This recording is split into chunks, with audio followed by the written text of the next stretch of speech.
Hello and welcome back to Coachify. आज हम लोग डिस्कस करने वाले हैं कंप्लीट अप्रैल मंथ का करंट अफेयर्स। सो ये जो सेशन होने वाला है ये आपकी अपकमिंग एग्जामिनेशन जिसमें भी जनरल अवेयरनेस पूछा जाता है एंड उस जनरल अवेयरनेस में करंट अफेयर्स, बैंकिंग अवेयरनेस पूछा जाता है, उन सारी एग्जामिनेशन के लिए आपका आज का ये सेशन काफ़ी ज़्यादा इंपॉर्टेंट होने वाला है, क्योंकि इस सेशन में हम लोग थरली कंप्लीट जो है अप्रैल मंथ के करंट अफेयर को डिस्कस करने वाले हैं। सबसे पहले कुछ इंपॉर्टेंट क्वेश्चंस को डिस्कस करेंगे and after that bullet news के फॉर्म में इंपॉर्टेंट अप्रैल मंथ की न्यूज़ को कवर अप करने वाले हैं। सो ऑल इन ऑल ये सेशन काफ़ी ज़्यादा इंपॉर्टेंट रहेगा। ज़रूर इसका लेंथ थोड़ा बड़ा है, लेकिन अगर आपको एक कंप्लीट रिवीजन चाहते हो अप्रैल मंथ का, जिससे एग्जामिनेशन में क्वेश्चंस देखना चाहते हो अप्रैल मंथ के, तो आप लोगों को ज़रूर देखने मिलेंगे थ्रू दिस सेशन। बस आपको ये वीडियो कंप्लीट देखना रहेगा। ओके, सो स्टार्ट करते हैं सेशन को। स्टार्ट करने से पहले आप लोगों को ये कहना चाहूँगी कि इसके प्रीवियस मंथ का अगर आप कोई भी सेशन देखना चाहते हो, जैसे कि मार्च, फरवरी, जनवरी एंड उसके प्रीवियस ईयर का भी अगर आप लोग कोई भी करंट अफेयर्स का सेशन देखना चाहते हो, तो उसका प्लेलिस्ट मैंने बना रखा है करंट अफेयर्स का। उस प्लेलिस्ट को आपको फॉलो करना रहेगा। अगर आप उस प्लेलिस्ट का लिंक चाहते हो तो मैं डिस्क्रिप्शन बॉक्स में आपको प्रोवाइड करवा देती हूँ। उसके माध्यम से आप कोई भी प्रीवियस मंथ का करंट अफेयर्स का वीडियो देख सकते हो। ओके, अब ये बात हुई वीडियो देखने की। लास्टली कोई स्टूडेंट्स को ई बुक भी चाहिए होता है, जो भी करंट अफेयर्स वो पढ़ते हैं उसका for revision. Okay, so revision के लिए मैं ई बुक सारे सेशंस का आपको प्रोवाइड करती हूँ, लेकिन वो होता है कोचिफाई के एप्लीकेशन में। सो कोचिफाई का एप्लीकेशन आपके मोबाइल फ़ोन में होना काफ़ी ज़्यादा इंपॉर्टेंट है। सो इधर आप लोग प्ले स्टोर से जाकर डाउनलोड कर सकते हो, और मैं आपको डिस्क्रिप्शन बॉक्स में कोचिफाई के एप्लीकेशन का लिंक प्रोवाइड करवा देती हूँ। वहाँ से आप लोग कोचिफाई का एप्लीकेशन डाउनलोड कीजिए, उसे बेसिक डिटेल्स डालकर रजिस्टर कीजिए। स्टडी मटेरियल के टैब में अगर आप जाते हो तो आपको e books and other courses नजर आएंगे। सो आपको जो भी सेशन में प्रोवाइड करती हूँ उन सबके ई बुक्स तो मिलेंगे ही मिलेंगे, लेकिन अगर आप कोई अदर डिफरेंट एग्जामिनेशन के लिए प्रिपेयर कर रहे हो तो उनके अलग अलग कोर्सेज भी मैंने वहाँ पे प्रोवाइड कर रखे हुए। आप कोई भी कोर्सेज वहाँ से ज्वाइन कर सकते हो। ठीक है, अगर आपकी कोई पर्टिकुलर रिक्वायरमेंट है आने वाले एग्जामिनेशन के लिए कि आपको कोई और फर्दर एग्जामिनेशन के लिए कोई कोर्स चाहिए, तो आप कमेंट बॉक्स में कमेंट भी कर सकते हो। ओके, सो अभी स्टार्ट करते हैं हमारे सेशन को। और एक और चीज़ आपको कहना चाहूँगी, अगर आप लोग कोई पर्टिकुलर एग्जामिनेशन के लिए स्टडी कर रहे हो और आपको कोई वीडियो की रिक्वायरमेंट है, तो आप लोग कमेंट बॉक्स में कमेंट कीजिए। अपकमिंग वीडियो अकॉर्डिंगली मैं आप लोगों को प्रोवाइड करूंगी। ओके, सो अभी स्टार्ट करते हैं सेशन को और देखते हैं आज का हमारा सबसे पहला question. Which states Kangra T has receive a European Union geographical indication tag. इस क्वेश्चन में ये बोला जा रहा है कौन सी स्टेट से बिलोंग करती है ये कांगड़ा टी, जिसे रिसेंटली जो है European Union geographical indication tag मिला है। सो ये है हिमाचल प्रदेश से। ऑप्शन ई इस क्वेश्चन का करेक्ट आंसर रहेगा। कांगड़ा टी ने रिसीव किया था इंडियन जीआई टैग 2005 में। अभी रिसेंटली इसे मिला है European Union geographical indication tag, जिससे उसे अपॉर्चुनिटी मिलेगी यूरोपियन मार्केट में एंटर करने की। ओके, सो ये आपको ध्यान में रखना है। यहाँ पे आपको क्वेश्चन ये बन सकता है कि इससे इंडियन जीआई टैग कब मिला था, दैट इज इन 2005। ये आपको ध्यान में रखना है। And European Union geographical indication tag जो है ये रिसेंटली मिला है, ये बिलोंग करती हिमाचल प्रदेश से। ओके, सो कांगड़ा टी कहाँ पर जो है वो पाई जाती है और किस तरीके के पैरामीटर्स चाहिए होते हैं कांगड़ा टी के लिए। So Kangra tea is grown 900 to 14 metre above the sea level with annual rainfall being 270 to 350 centimeter. Okay, and on the slope of Dhauladhar mountain range in the western Himalayas. Okay, so यहाँ पर पाई जाती है। इसका जो सी level चाहिए होता है वो 900 to 14 मीटर अबाउ चाहिए होता है, एंड जो एनुअल रेनफॉल चाहिए होता है दैट इज 270 to 350 सेंटीमीटर। ये कुछ पैरामीटर्स है। हमें नहीं पता कितना डेप्थ में क्वेश्चन पूछा जाएगा, लेकिन मैंने आप लोगों को एक एडिशनल इन्फॉर्मेशन बता दी है जो कि आप ध्यान में रख सकते हो। Okay, so European Union geographical indication tag मिला है कांगड़ा टी को और वो बिलोंग करती है हिमाचल प्रदेश से। ओके, अब जैसे ये क्वेश्चन आता है तो इसी के साथ साथ एक और चीज़ आपको ध्यान में रखनी है, दैट इज़ कि अभी रिसेंटली जो है काफ़ी सारे ज्योग्राफिकल इंडिकेशन टैग जो है अनाउंस किए गए। तो टोटल 33 न्यू प्रोडक्ट्स जो है डिफरेंट स्टेट से जिन्हें इंक्लूड किया गया है जीआई टैग में। ओके, सो टोटल कितने ऐड हुए ये ध्यान में रखना है, 33। ओके, अब वो 33 कहाँ से और कौन से है ये भी ध्यान में रखना रहेगा। सो मैं स्टेट वाइज अगर बात करूँ तो बिहार का एक प्रोडक्ट है जिसे जीआई टैग मिला है, उत्तर प्रदेश के 10 है, मध्य प्रदेश का 1, छत्तीसगढ़ का 1, तमिलनाडु के 11, यूनियन टेरिटरी ऑफ लद्दाख का 1, जम्मू कश्मीर के 8। इससे कुल मिला के 33 न्यू जो प्रोडक्ट है जिन्हें जीआई टैग जो है दिया गया है रिसेंटली। ओके, सो अब ये 33 के बाद टोटल जो काउंट हो चुका है इंडिया के जीआई टैग्स का वो हुआ है 465। सो ये ऑल इन ऑल जो आपके सामने ये डेटा है, आपको ये अच्छी तरीके से ध्यान में रखना है क्योंकि आपको पूछा जा सकता है। अब आपको किस तरीके का क्वेश्चन आ सकता है नेक्स्ट स्लाइड में बता दूँ। The government of India has newly given the geographical indication tag to 33 new products from the different states. Currently, as of now, how many products receive GI tag in India? देखिए, जैसे question ऐसा बताया गया, data सारा दे दिया है कि recently 33 products को डिफरेंट स्टेट्स में GI टैग जो है वो दिया गया। तो अब जो है कितने टोटल इंडिया में GI टैग्स हो चुके हैं, कितने प्रोडक्ट्स को टोटल GI टैग्स प्राप्त हुआ है, ये हमें बताना है। सो वो नंबर है 465। प्रीवियस स्लाइड में मैंने आपको बताया टोटल अब तक जो GI टैग हो गए हैं दैट इज 465। ऑप्शन सी इस क्वेश्चन का करेक्ट आंसर रहेगा। ओके, इस तरीके से आपको ध्यान में रखना है। स्टेट वाइज भी पूछा जाएगा तो मैंने आप लोगों को पर्टिकुलर नंबर बताया है। अब वो प्रोडक्ट्स कौन से हैं ये नेक्स्ट स्लाइड में बता देती हूँ सो दैट आपका आइडिया और भी अच्छी तरीके से क्लियर हो जाएगा।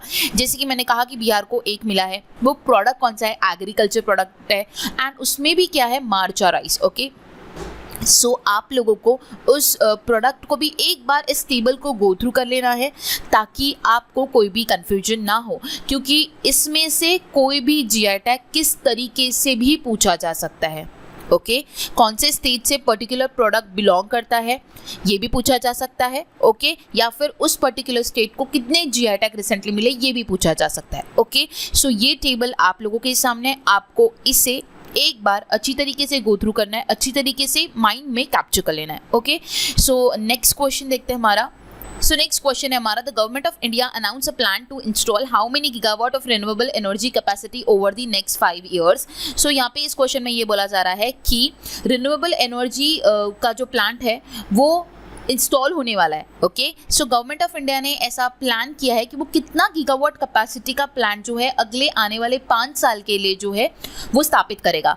तो वो 250 गीगावाट का जो रिन्यूएबल एनर्जी कैपेसिटी का प्लांट जो है वो इंस्टॉल करेगा। ओके, सो ऑप्शन ई इस क्वेश्चन का करेक्ट आंसर रहेगा। और ये इसलिए किया जा रहा है क्योंकि उनका जो टारगेट है वो 2030 तक 500 गीगावाट तक पहुंचने का है। ओके, एंड इसीलिए आने वाले 5 सालों के लिए जो है 250 गीगावाट का रिन्यूएबल एनर्जी का प्लांट जो है वो इंस्टॉल किया जा रहा है। ओके, सो ऑप्शन ई इस क्वेश्चन का करेक्ट आंसर रहेगा। अच्छी तरीके से ध्यान में रखना है। Okay, next one, which of the following state has launched India's first cool roof policy 2328 to reduce the heat island impact and heat stress.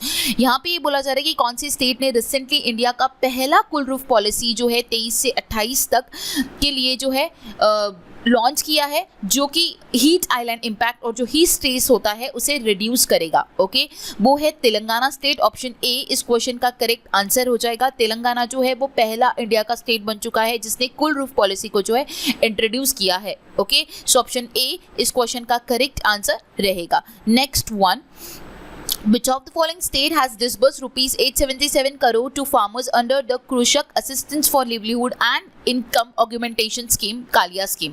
Okay, सबसे पहले यहाँ पे कालिया स्कीम का फुल फॉर्म ध्यान में रखना बहुत इंपॉर्टेंट है क्योंकि यहाँ पे क्वेश्चन बन सकता है। ओके, अब हमें क्योंकि इस क्वेश्चन में ये बोला गया है कि कौन सी स्टेट ने जो है 877 करोड़ रुपीस जो है अंडर कालिया स्कीम जो है प्रोवाइड किए हैं, तो वो है उड़ीसा स्टेट। ऑप्शन डी इस क्वेश्चन का करेक्ट आंसर रहेगा। अब यहाँ पे आपको एक अमाउंट ध्यान में रखना है। ओके, देन कालिया स्कीम का फुल फॉर्म ध्यान में रखना है। ये स्कीम कौन से स्टेट से बिलोंग करती है ये ध्यान में रखना है, उड़ीसा से। ओके, जब उड़ीसा डे था उस दिन इस स्कीम को अनाउंस किया गया। ओके, ओवर 43 लाख फार्मर्स को जो है जो ये अमाउंट है जो है ये प्रोवाइड की जाने वाली है। ओके, सो ऑप्शन डी इस क्वेश्चन का करेक्ट आंसर रहेगा। ओके, सो नेक्स्ट क्वेश्चन हम लोग देखते हैं। Next question again one related to scheme, which state has made the best utilization of MPLADS member of parliament local area development scheme funds in financial year 23। So यहाँ पे भी again आपको एक full form जो है वो नजर आ रहा है, member of parliament local area development scheme, ये ध्यान में रखना है। सो सबसे ज्यादा बेस्ट यूटिलाइजेशन कौन से स्टेट ने किया ये हमें बताना है इस साल में, तो वो है गुजरात। ओके, अब ये स्कीम क्या होती है, MPLADS is a scheme for the development of the constituencies in India which provide each member of parliament with the funds to be spent on a various developmental activities in their respective constituencies. Okay, so क्या होता है, जो member of parliament होता है उनको fund जो है provide किया जाता है डिफरेंट डेवलपमेंट एक्टिविटीज के लिए, उनके कॉन्स्टिट्यूंसी में डेवलपमेंट के लिए। सो सबसे ज्यादा इसका बेस्ट यूटिलाइजेशन इस स्कीम के थ्रू कौन से स्टेट ने किया ये हमें बताना है, that is Gujarat. So option D इस क्वेश्चन का करेक्ट आंसर रहेगा। अगेन यहाँ पे एक चार्ट है तो आपको उससे नजर आ रहा होगा कि गुजरात का जो एक पॉइंट्स है वो सबसे ज्यादा है फंड्स यूटिलाइज करने में, 145.11। ओके, सो ऑप्शन डी इस क्वेश्चन का करेक्ट आंसर रहेगा। Okay, next one. अब क्योंकि हम लोगों ने previous 3 question related to schemes देखा तो उसी से रिलेटेड कुछ इंपॉर्टेंट डेटा और भी यहीं पे कवर अप कर लेते हैं, सो दैट हमें सारी चीजें इस मंथ की यहीं पे पता चल जाएंगी रिलेटेड टू स्कीम्स।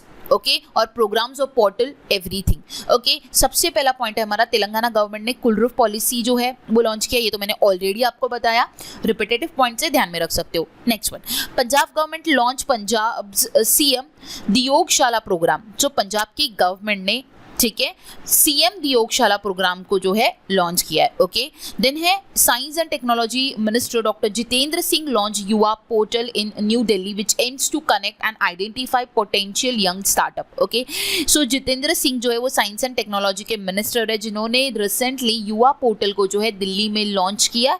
ओके, उनका एम यही है जिसके थ्रू यंग जो स्टार्टअप्स है उनको कनेक्ट कर सके, उनके पोटेंशियल को आइडेंटिफाई कर सके। ओके, इसी के साथ साथ उन्होंने 1 वीक 1 लैब प्रोग्राम को भी इस इवेंट के दौरान जो है लॉन्च किया था। Okay, next one, labour minister launch new feature on E Shram portal for the migrant workers welfare. So labour minister जो है इन्होंने क्या किया है, एक न्यू फीचर जो है ई श्रम पोर्टल जो माइग्रेंट वर्कर्स के वेलफेयर के लिए बनाया गया है उसमें एक न्यू फीचर ऐड किया गया है।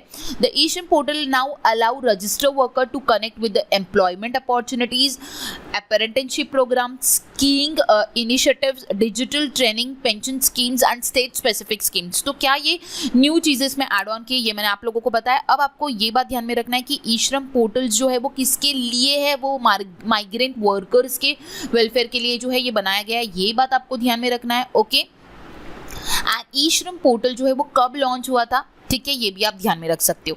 Next one, the ministry of agriculture and farmer welfare Narendra Singh Tomar has unveiled a new online platform and mobile application called साथी, जिसका फुल फॉर्म है seed traceability, authentication and holistic inventory to address the issue of seed production, quality identification and certification। अब यहाँ पे आपको एक चीज again ध्यान में रखनी है, बहुत इंपॉर्टेंट है, साथी का full form seed, traceability, authentication and holistic inventory. Okay, so Narendra Singh Tomar जो है ये एग्रीकल्चर एंड फार्मर वेलफेयर के मिनिस्टर है, इन्होंने ऑनलाइन प्लेटफॉर्म एक मोबाइल एप्लीकेशन साथी को जो है अनवेल किया है और इसका जो है उद्देश्य यही है कि जिसके थ्रू सीड का प्रोडक्शन किस तरह हो रहा है, उसका क्वालिटी का आइडेंटिफिकेशन किया जा सकता है, उसके सर्टिफिकेशन को जो है देखा जा सकता है। Okay, the platform has been developed under the Uttam Beej समृद्ध किसान स्कीम। तो इस स्कीम के तहत जो है इस प्लेटफॉर्म को डेवलप किया गया है।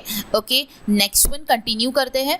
Government launches Sangathan se Samriddhi scheme to bring marginalise rural women into a self help groups network. Okay, so government ने लॉन्च किया है संगठन से समृद्धि स्कीम को, ठीक है, जिसके थ्रू जो मार्जिनलाइज रूरल वुमेन है उनको सेल्फ हेल्प ग्रुप के नेटवर्क में जो है जोड़ा जा सके। Okay, the Sangathan se Samriddhi campaign was launch by the rural development minister Giriraj Singh with the aim of empowering marginalise rural households. Okay, so ये जो लॉन्च किया गया है कैंपेन, ये गिरिराज सिंह जो है रूरल डेवलपमेंट मिनिस्टर है, इन्होंने इसे लॉन्च किया है जिसके थ्रू जो रूरल मार्जिनलाइज वुमेन है उनको जो है एम्पावर कर सके। ओके, एंड उन्हें सेल्फ हेल्प ग्रुप्स में जो है इंक्लूड कर सके। Okay, during the launch event the minister stated that the government goal is to expand the coverage of self help group to include 10 crore women up from the current 9 crore. So current जो है वो 9 crore women जो है वो included है self help group में, तो उनको उसे इंक्रीज करना है, उनको 10 करोड़ करना है, एंड फॉर दैट उन्होंने संगठन से समृद्धि इस कैंपेन को जो है लॉन्च किया है। Okay, next one, tribal affair minister launch marketing logistics development for PTP NER scheme in Manipur. Okay, so जो ट्राइबल अफेयर मिनिस्टर है इन्होंने मार्केटिंग एंड लॉजिस्टिक डेवलपमेंट के लिए जो है PTP NER स्कीम, अब ये PTP NER क्या होता है, promotion of tribal product for the north east region.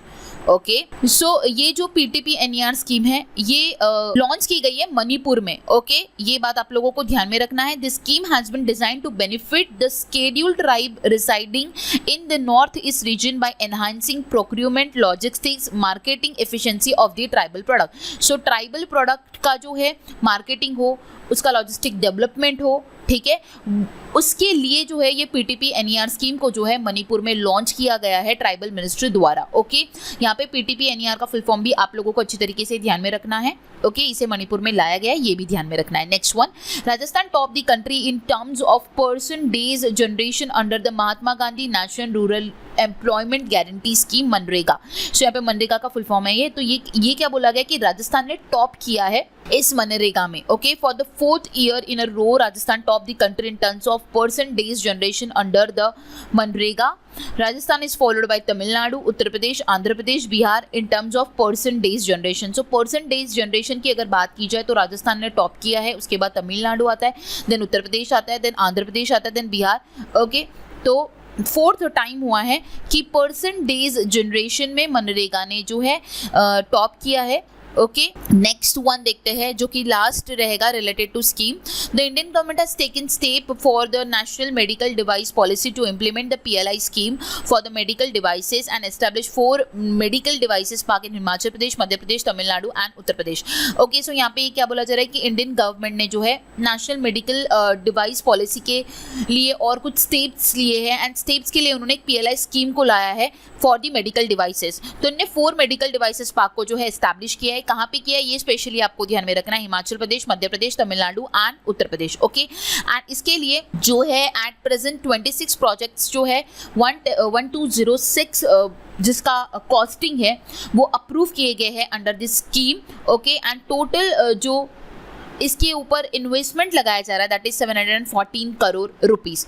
Okay, so ये था कुछ इंपॉर्टेंट स्कीम रिलेटेड डेटा जो कि मैंने आप लोगों के साथ शेयर किया। जो पॉइंट्स इंपॉर्टेंट है वो सारे मैंने आप लोगों को बताए। सो आप लोगों को स्पेशली जो कहती हूँ मैं ये चीज़ आपको ध्यान में रखनी होगी, वो आप लोग अच्छी तरीके से ध्यान में रख सकते हो। ओके, सो अभी हम लोग हमारा नेक्स्ट क्वेश्चन देखते हैं। Which company has entered into the partnership with the Ministry of Information and Broadcasting in the field of media, entertainment and public awareness?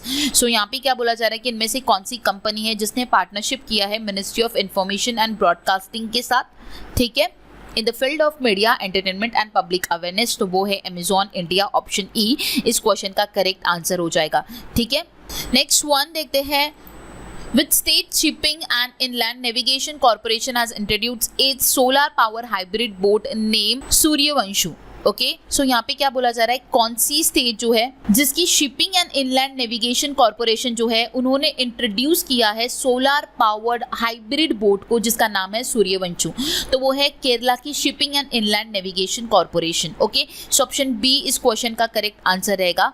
Kerala state की जो इनलैंड नेविगेशन कॉर्पोरेशन है इन्होंने लॉन्च किया है सोलार पावर्ड टूरिस्ट बोट जिसका नाम सूर्यवंशु कहा जा रहा है, जो कि प्रोड्यूस करती है 27 किलोवाट पावर का energy. Okay, so option B इस क्वेश्चन का करेक्ट आंसर रहेगा। ये बोट जो बिल्ड की गई थी ये यूएई बेस्ड जो सोलास मराइन सर्विस ग्रुप है उनके द्वारा जो है इसे बिल्ड किया जा रहा है। इसका नाम जो है सूर्यवंशु रखा गया under the after the Hindi translation of Sunbeam. Sunbeam का जो हिंदी ट्रांसलेशन होता है उसके ऊपर जो है इसका नाम सूर्यवंशु रखा जा रहा है। ओके, और इस वेसल का जो कॉस्टिंग बताया जा रहा है दैट इज 3.95 करोड़, ठीक है, जो कि कंस्ट्रक्ट किया गया था श्रीलंका में। ओके, सो ये ध्यान में रखना है। ऑप्शन बी इस क्वेश्चन का करेक्ट आंसर रहेगा।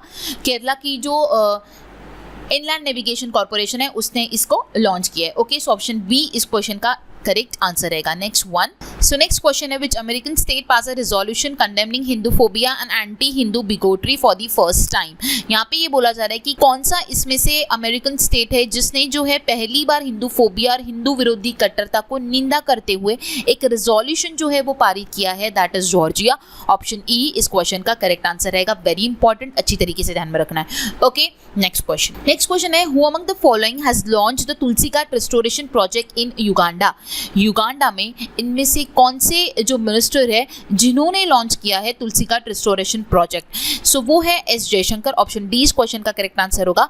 सो एस जयशंकर जो है वो एक्सटर्नल अफेयर मिनिस्टर है, इन्होंने तुलसी घाट रिस्टोरेशन प्रोजेक्ट को युगांडा में जो है लॉन्च किया है। ये जो तुलसी घाट रिनोवेशन प्रोजेक्ट है या फिर रिस्टोरेशन प्रोजेक्ट जो है ये इनिशिएटिव लाया गया है वाराणसी के लिए। जो वाराणसी का एस्थेटिक है उसको और एनहांस किया जाएगा, क्योंकि ऐसा कहा जाता है कि वाराणसी वाराणसी जो है वर्ल्ड का ओल्डेस्ट जो है लिविंग सिटी है। ओके, सो उसका एस्थेटिक और भी ज़्यादा एनहांस किया जाएगा थ्रू दिस प्रोजेक्ट। सो ये जो प्रोजेक्ट है, जब एक्सटर्नल अफेयर मिनिस्टर युगांडा में थे, वो विजिट में गए थे, तब उन्होंने इस प्रोजेक्ट को जो है वहाँ पर लॉन्च किया। ओके, सो ऑप्शन डी इस क्वेश्चन का करेक्ट आंसर रहेगा। Next one, what is a Sanjeevani project launch by Himachal Pradesh? Sanjeevani project क्या है जो कि हिमाचल प्रदेश में लॉन्च किया गया? It is a project to provide a medical assistance to remote areas. Option C इस क्वेश्चन का करेक्ट आंसर रहेगा। इसके थ्रू रिमोट एरियाज में जो है मेडिकल असिस्टेंस प्रोवाइड किया जाता है। The project includes setting up a mobile medical units, telemedicine facilities and other health related infrastructure to cater to the needs of the people living in the remote and inaccessible area of the state। जहाँ पे medicine जो है accessible नहीं है, जहाँ पे remote areas है, वहाँ पे मेडिसिन को जो है प्रोवाइड किया जाएगा थ्रू दिस प्रोजेक्ट। ओके, जो कि हिमाचल प्रदेश में लॉन्च किया गया। ओके, सो ऑप्शन सी इस क्वेश्चन का करेक्ट आंसर रहेगा। आपको ये ध्यान में रखना है कि संजीवनी प्रोजेक्ट क्या है। Next, which of the following organisation have collaborated to develop a touchless biometric system? So इनमें से कौन सी ऑर्गेनाइजेशन है जिसने कोलैब किया है और ऑर्गेनाइजेशन के साथ, जिसके थ्रू उन्होंने एक टचलेस बायोमेट्रिक सिस्टम को जो है डेवलप किया है? सो उन दो ऑर्गेनाइजेशंस के हमें नाम बताना है, that is IIT Bombay and UIDAI। Option B इस क्वेश्चन का करेक्ट आंसर रहेगा।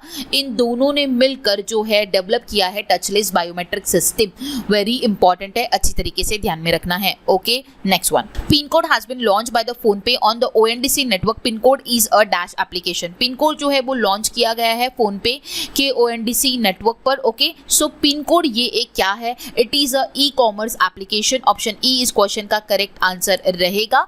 ये ऐप इनेबल करता है यूजर्स को प्रोडक्ट परचेज करने के लिए from local kirana stores and other small businesses जो भी उनके एरियाज में है, वहाँ से जो है वो प्रोडक्ट को परचेज करने के लिए वो यूजर्स को जो है अलाउ करता है। ओके, सो पिन कोड एक ई-कॉमर्स एप्लीकेशन है जो फोन पे द्वारा लॉन्च किया गया है ONDC नेटवर्क के ऊपर। ONDC क्या होता है? Open network for the digital commerce. Okay, so option E इस क्वेश्चन का करेक्ट आंसर रहेगा। Next one, who has become the first female umpire for the men's T20 match? Very important पूछा जा सकता है, कौन जो है वो पहली महिला बनी है as a T20 umpire? Okay, so वो है किम कॉटन। ऑप्शन सी इस क्वेश्चन का करेक्ट आंसर रहेगा। किम कॉटन जो है वो न्यूजीलैंड की अंपायर बनी recently, first female umpire men's T20 के लिए, जब न्यूजीलैंड और पाकिस्तान का मैच जो है वेलिंगटन में खेला गया उस दौरान। ओके, सो ऑप्शन सी इस क्वेश्चन का करेक्ट आंसर होगा। Next question, which of the following airport has ranked as the 9th busiest airport in the world? अब यहाँ पे ये बोला जा रहा है कि इनमें से कौन सा एयरपोर्ट है जो कि 9th busiest एयरपोर्ट हो गया है पूरे वर्ल्ड में? That is Indira Gandhi international airport Delhi. Option A इस क्वेश्चन का करेक्ट आंसर रहेगा। 9th ही क्यों बोला गया? क्योंकि हमारे इंडिया का एयरपोर्ट है ये, जो कि दिल्ली से बिलोंग करता है। इंदिरा गांधी इंटरनेशनल एयरपोर्ट जो कि 9th busiest एयरपोर्ट जो है वो कहाँ गया है? ओके, अब अगर मैं बात करूँ busiest एयरपोर्ट्स की पूरे वर्ल्ड के टॉप 10 एयरपोर्ट्स की, सो आपके सामने लिस्ट सामने है। देखिए, दिल्ली का जो एयरपोर्ट है वो 9th नंबर पे रैंक करता है। दिल्ली एयरपोर्ट, जिसे इंदिरा गांधी एयरपोर्ट जो है कहा जाता है, जिसका वो नाम है। ओके, बाकी सारे एयरपोर्ट जो है वो हमारे कंट्री से नहीं बिलोंग करते। सबसे पहला अगर कोई कहा जाएगा कि बिजिएस्ट एयरपोर्ट है, that is Hartsfield Jackson Atlanta international airport, then Dallas, then so on. आप ये लिस्ट देख सकते हो। टॉप 10 मैंने बिजिएस्ट एयरपोर्ट का लिस्ट आपके सामने प्रोवाइड किया है। ओके, यहाँ पे इंडिया का पूछा जा सकता है कि कितना रैंक करता है बिजिएस्ट एयरपोर्ट लिस्ट में, तो 9th नंबर पर रैंक करता है दिल्ली का Indira Gandhi international airport. Okay, next one, how many Indian origin women are feature in the 100 most influential women in US finance list? So यहाँ पे ये बोला जा रहा है कि कितनी इंडियन ओरिजिन वुमेन जो है फीचर की गई 100 most influential women in US finance list में, तो वो है 5। ऑप्शन ई इस क्वेश्चन का करेक्ट आंसर रहेगा। 5 वुमेन्स आपके सामने हैं। अब ये किससे बिलोंग करती है, किस कंपनी से बिलोंग करती है, ये मैं आपको नेक्स्ट स्लाइड में बताती हूँ। सो 5 इंडियन ओरिजिन वुमेन जो है वो 100 most influential women US finance list में जो है फीचर की गई। सो ये 5 मेन आपके सामने है। अनु जो है वो JP मॉर्गन से है, रुपल जो है वो एरियल इन्वेस्टमेंट से है, सोनल जो है वो फ्रैंकलिन टेम्पलेटॉन से है, मीना जो है वो गोल्डमैन सैक्स से है, एंड सविता जो है वो bank of America. Okay, so ये 5 वुमेन जो है वो इंडिया ओरिजिन है। ओके, जो कि फीचर की गई 100 most influential women in US finance list में। ओके, सो आपको ध्यान में रखना है ये किससे बिलोंग करती है, ये भी आप लोगों को अच्छी तरीके से ध्यान में रखना रहेगा। नेक्स्ट वन, अब नेक्स्ट स्लाइड में मैंने क्या किया है, क्योंकि हम लोगों ने प्रीवियस 2 क्वेश्चंस जो देखे वो एक index and ranking basic questions देखे, ओके। सो अभी आने वाले स्लाइड में हम लोग इसी मंथ के सारे इंपॉर्टेंट इंडेक्स एंड रैंकिंग को डिस्कस कर लेते हैं क्विकली, ओके।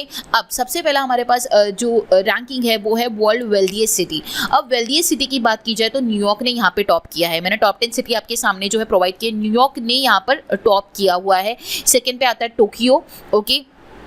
थर्ड पे आता है the bay area of US, okay. Top 3 मैंने आपको बताया, आपके सामने टॉप 10 का लिस्ट भी है, आप ध्यान में रख सकते हो। अब यहाँ पे बात की जाती है इंडिया की। सो ये जो सबसे पहले एक बात ध्यान में रखना, ये जो रिपोर्ट रिलीज करता है वो करता है London based consultancy Henley and partners, okay. जहाँ पे न्यूयॉर्क ने जो है वर्ल्ड के वेल्दीएस्ट सिटी 2023 में जो है वो टॉप पर है। सेकेंड एंड थर्ड स्पॉट जैसे कि मैंने आपको बताया टोक्यो है सेकेंड पर, एंड थर्ड वन है जो बे एरिया आता है, सिलिकॉन वैली बे एरिया जो आता है यूएस का, वो आता है, ठीक है। सो ये हो गया टॉप 3। अब मैं बात करूं अगर इंडियन सिटीज की, तो मुंबई ने रैंक किया है 21st, ओके। देन दिल्ली की अगर बात करूं तो उसने रैंक किया 32nd, बेंगलुरु की बात करूं तो रैंक किया है 60, एंड कोलकाता की बात करूं तो रैंक किया है 63, हैदराबाद की बात करूं तो रैंक किया है 65। सो मैंने इंडिया के सिटीज़ के रैंकिंग आप लोगों को बता दिया है। आप लोगों को जो इंडिया में कितनी टोटल सिटीज़ है जिसने रैंक किया है ये भी आप लोगों को ध्यान में रखना है, okay. So Mumbai 21, Delhi 36, Bengaluru 60, Kolkata 63 and Hyderabad जो है 65, ओके। एंड ओवरऑल वर्ल्ड की बात की जाए तो न्यूयॉर्क ने टॉप किया है, ओके। नेक्स्ट देखते हैं, ग्लोबल यूनिकॉर्न इंडेक्स जो है वो रिलीज हुआ, जिसमें India emerge as the third largest hub with 68 unicorn. So 68 unicorn के साथ इंडिया जो है वो थर्ड लार्जेस्ट हब जो है वो अनाउंस किया गया है, okay. Next one, Chennai rank among top 5 in digital payment transaction in 2022। तो चेन्नई ने रैंक किया है टॉप 5 में इन डिजिटल पेमेंट ट्रांजैक्शन। 2022 के जो डिजिटल पेमेंट ट्रांजैक्शंस हुए उस दौरान जो रैंकिंग रिलीज हुआ, ओके, तो उसमें चेन्नई ने जो है वो रैंक किया है टॉप 5 में, okay. According to the report by the payment service firm Worldline India, Chennai has become one of the leading cities for the digital payment transaction in 2022 in the country, okay। so ये आपको simply इतना ध्यान में रखना है कि digital payment transaction में चेन्नई ने टॉप 5 में जो है रैंक किया है। NSE Indices launch India's first ever REITs and InvIT index. So NSE जो है नेशनल स्टॉक एक्सचेंज, इसने जो है Nifty REITs and InvIT index जो है इंडिया का पहला जो इंडेक्स जो है इन्होंने लॉन्च किया है, ओके। सो ये अच्छी तरीके से ध्यान में रखना है। Next one, world's most criminal countries में अगर बात की जाए तो इंडिया के पीछे यूएस आता है, देन यूके आता है और इंडिया रैंक करता है 77 स्पॉट पे, ओके। अब अगर मोस्ट क्रिमिनल कंट्रीज की बात की जाए तो वेनेजुएला ने यहाँ पे टॉप किया है, ठीक है। एंड टॉप 10 कंट्रीज मैंने आपके सामने मेंशन किए हुए, तो आप देख सकते हो। स्पेशली आपको इंडिया का रैंक ध्यान में रखना है, 77 है, इसके बाद यूएस आता है, देन यूके आता है, ओके। नेक्स्ट देखते हैं, ह्यूमन डेवलपमेंट इंडेक्स में इंडिया का रैंक 132 है out of the 191 countries, okay. So human development index में इंडिया का रैंक 132 है, ये आपको ध्यान में रखना है, जो कि रिलीज करता है United Nation development programme, okay. UNDP इसे रिलीज करता है। टॉप 10 कंट्रीज की बात की जाए तो आपके सामने है स्विट्जरलैंड, नॉर्वे, आइलैंड, ये टॉप 3 में आती है, आइसलैंड सॉरी, ये टॉप 3 कंट्रीज है, ओके। इंडिया 132 रैंक पर है। पासपोर्ट इंडेक्स की बात की जाए तो इंडिया का रैंक 144th है, ओके। 2023 में इंडिया ने जो है 6 प्लेसेस से जो है वो इंडिया पीछे आ चुका है फिर से। इससे पहले जो इंडिया का रैंक था वो 138 था इन 2022, बट अभी 144 है इस साल का पासपोर्ट इंडेक्स में इंडिया का रैंक, ओके। नेक्स्ट है world's bank logistic performance index. So यहाँ पे अगेन इंडिया ने जो है 6 प्लेसेस जो है वो आगे आ चुका है। इंडिया का रैंक जो है इस साल 38 है out of 139 countries, okay. So world logistic performance index में इंडिया का जो रैंक है that is 38th rank. Then Indian justice report की अगर बात की जाए तो कर्नाटका ने टॉप किया है among the 18 larger and mid size state with population over 1 crore, okay. This report is based on the overall data of 4 pillars: justice delivery, namely police, judiciary, prison and legal aid. The state Tamil Nadu has ranked in 2nd position and Telangana in 3rd, and the Uttar Pradesh is at 18th which is the lowest. So total 18 large and mid-sized state की बात की जा रही है जिसका population 1 crore से ज़्यादा है। तो यहाँ पर जो टॉप किया है वो कर्नाटका ने किया है सबसे पहले, देन आता है second Tamil Nadu, third one is Telangana and 18th पर आता है उत्तर प्रदेश, ओके। सो मैंने टॉप 3 भी बताया एंड लीस्ट पोजीशन भी बता दिया है in large and mid-size state. जिनका पॉपुलेशन 1 करोड़ से ज़्यादा है इन इंडिया जस्टिस रिपोर्ट। अब अगर मैं बात करूँ स्मॉल स्टेट्स की जिसका पॉपुलेशन 1 करोड़ से लेस है, वहाँ पर टॉप किया है सिक्किम ने, सिक्किम के बाद फॉलो किया गया है अरुणाचल प्रदेश, देन है त्रिपुरा। सो ये लिस्ट में टॉप 3 स्टेट्स है, सिक्किम, अरुणाचल प्रदेश एंड त्रिपुरा। ओके, अब ये जो इंडियन जस्टिस रिपोर्ट है ये कौन इनिशिएट करता है? ये टाटा ट्रस्ट ने 2019 में इसे जो है इनिशिएट किया था and this is the 3rd edition. Okay, so आपको यहाँ पे इंडियन जस्टिस रिपोर्ट में जो स्टेट्स 1 करोड़ से ज़्यादा है, ओके, उसका भी मैंने रैंकिंग बताया, जो 1 करोड़ से लेस है उनका भी रैंकिंग बताया, तो ये ध्यान में रखना है। एंड ये 4 पिलर्स के ऊपर जो है इस रिपोर्ट को रिलीज किया जाता है, police, judiciary, prison and legal aid, ये ध्यान में रखना है, very important. Okay, next one, India surpasses China to become world populous nation. Recently आप लोगों ने देखा होगा कि इंडिया ने जो है वो चाइना को पीछे करते हुए वर्ल्ड का पॉपुलेशन में सबसे टॉप पर आ चुका है। ओके, चाइना का पॉपुलेशन राइट नाउ जो है वो 142.57 है, मैं अभी का करंट डेटा आपको बता रही हूँ, एंड इंडिया का जो पॉपुलेशन बताया जा रहा है 142.86। तो इसी के साथ इंडिया ने चाइना को जो है वो सरपास कर दिया, मतलब पीछे कर दिया, एंड इंडिया बन चुका है वर्ल्ड का मोस्ट पॉपुलेशन वाला country. Okay, then next one है Shahrukh Khan and S Rajamouli have been named in a time magazine 100 most influential people list. So जो 100 मोस्ट इन्फ्लुएंशियल पीपल का जो लिस्ट लाया गया है इसमें शाहरुख खान एंड एस राजामौली जो है उनका नाम जो है बताया जा रहा है। Okay, next one report is best public transport in the world 2023। अब इस रैंकिंग में बेस्ट पब्लिक ट्रांसपोर्टेशन की बात की जा रही है। इस रैंकिंग में अगर मैं बात करूँ तो मुंबई जो है इंडिया का सिटी जो है वो इस लिस्ट में आता है एंड वो रैंक करता है 19th पोजीशन पे। ओके, सो इसे जो इस सर्वे को रिलीज किया जाता है London based global magazine time out द्वारा, एंड इंडिया का फाइनेंशियल कैपिटल जो मुंबई है जो कि 19th रैंक पर आता है इस लिस्ट में best public transport in the world 2023 में। ओके, एंड अगर टॉप 10 कंट्रीज की बात करूँ तो आपके सामने ही है। First is Berlin, second is Prague and third one is Tokyo. बाकी 10 आप ध्यान में रख सकते हो, एंड इंडिया का 19th पोजीशन पे आता है मुंबई। ओके, उसके बाद first ever water body census को जो है इस साल रिलीज किया गया, ये बहुत ही ज़्यादा इंपॉर्टेंट है, इसके ऊपर क्वेश्चन आपको मिल सकता है देखने। सो आपको वाटर बॉडी सेंसस अच्छी तरीके से ध्यान में रखना है। सो जल शक्ति मिनिस्ट्री द्वारा पहला वाटर बॉडी सेंसस जो है वो रिलीज किया गया। ओके, जिसमें ये बताया जा रहा है कि वेस्ट बंगाल का जो है वो highest number of water bodies जो है वो वेस्ट बंगाल में है एंड सिक्किम में सबसे ज़्यादा कम है। ओके, सो ये वाटर बॉडी सेंसस को लाने का उद्देश्य यही था to develop the national database for the water bodies by collecting information on all important aspect of the subject including their sizes, condition, status of encroachment, use, storage capacity, status of filling up of storage. Okay, so in short water bodies का overall data collect करने के लिए, उनका database समझने के लिए जो है इस वाटर बॉडी सेंसस को लाया गया है। ओके, सो जल शक्ति मिनिस्ट्री द्वारा इसे रिलीज किया गया। ओके, इसी को कंटिन्यू करते हैं और इसी के ऊपर कुछ इंपॉर्टेंट डेटा को और भी डिस्कस करते हैं, क्योंकि जैसे कि मैंने आपको बताया ये फर्स्ट टाइम रिलीज हुआ है तो इसके ऊपर क्वेश्चन आ सकते हैं। अब क्या क्या आ सकता है, क्या क्या इंपॉर्टेंट है, उतना मैं आप लोगों के साथ शेयर करूंगी। Okay, first point is West Bengal has the highest number of water bodies in the India. जैसे कि मैंने आपको बताया, तो ये जब डेटा रिलीज हुआ तो इसे ये एनालाइज किया गया कि सबसे ज्यादा वाटर बॉडीज जो है वो वेस्ट बंगाल में है। Okay, with 7.47 lakh water bodies. Okay, then ये रिलीज हुआ इस सेंसस में, एंड अगर least number of water bodies की बात की जाए तो वो सिक्किम में बताई जा रही है विद ओनली 134। ओके, मतलब कि कितनी नंबर वाटर बॉडीज है, 134 ओनली वाटर बॉडीज है। ओके, सो अगर आपको ये पूछा गया कि सेंसस के दौरान सबसे ज़्यादा highest number of water bodies कहाँ पे है, तो वो वेस्ट बंगाल में, और सबसे lowest number of water bodies कहाँ पे है, तो वो सिक्किम में। ठीक है, नंबर भी आप ध्यान में रख सकते हो, मैंने प्रोवाइड किया हुआ है। Next point, out of the 24.24 lakh water bodies in the country, 97.1% और 23.55 lakh are in rural areas and only 2.9% और 69,485 इन अर्बन एरियाज। सो ये बोला जा रहा है कि टोटल जो 24 लाख वाटर बॉडीज जो है कंट्रीज में है, उसमें से 97.1% जो है, जिसका एक फिगर में भी अमाउंट बताया गया है, वो रूरल एरियाज में है, एंड 2.9% जो है वो अर्बन एरियाज में। ओके, सो ये भी आपको ध्यान में रखना होगा, ratio rural is to urban area का। Okay, the next point, pond account for 59.5% of the water bodies followed by the tank, then reservoirs, water conservation schemes percolation tanks, check dams, lakes and others. यहाँ पे मतलब ये बोलता जा रहा है कि पॉन्ड्स कितना परसेंटेज है, देन उसके बाद टैंक्स कितना परसेंटेज है। वाटर बॉडीज की बात की जाए तो वाटर बॉडी में सब चीज़ें ये जो है इंक्लूड होती है, ponds, tanks, reservoirs, dams, lakes, ठीक है, एंड अदर। ओके, सो उसमें जो है परसेंटेज बताया गया है कि पॉन्ड्स कितने हैं, टैंक्स कितने हैं, रिजर्वॉयर्स कितने हैं, वाटर कंजर्वेशन स्कीम या फिर जो भी चेक डैम्स बनाए जाते हैं, पर लोकेशन टैंक्स जो होती है वो कितनी है, 9.3% है, देन लेक्स जो है वो 0.9% है, अदर जो है वो 2.5% है। सो इस तरह वाटर बॉडीज का जो परसेंटेज है वो भी बताया गया है। ओके, ये पॉइंट रिपीट हुआ है कि वेस्ट बंगाल में highest number of ponds and reservoir, sorry point repetitive नहीं है, वेस्ट बंगाल में ये बताया गया है कि सबसे ज्यादा पॉन्ड्स और रिजर्वॉयर वेस्ट बंगाल में ही है। Next one, Andhra Pradesh has the highest number of tanks while the Tamil Nadu has the highest number of lakes as per the census.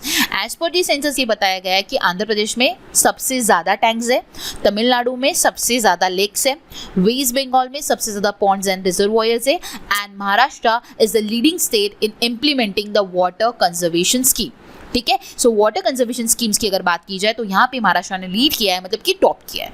Okay, सो इतना डेटा समझ आया, बहुत ज़्यादा इंपॉर्टेंट है। अगेन मैं आपको एक चीज़ कहना चाहूँगी, अपकमिंग एग्जामिनेशन में इससे क्वेश्चन बन सकता है।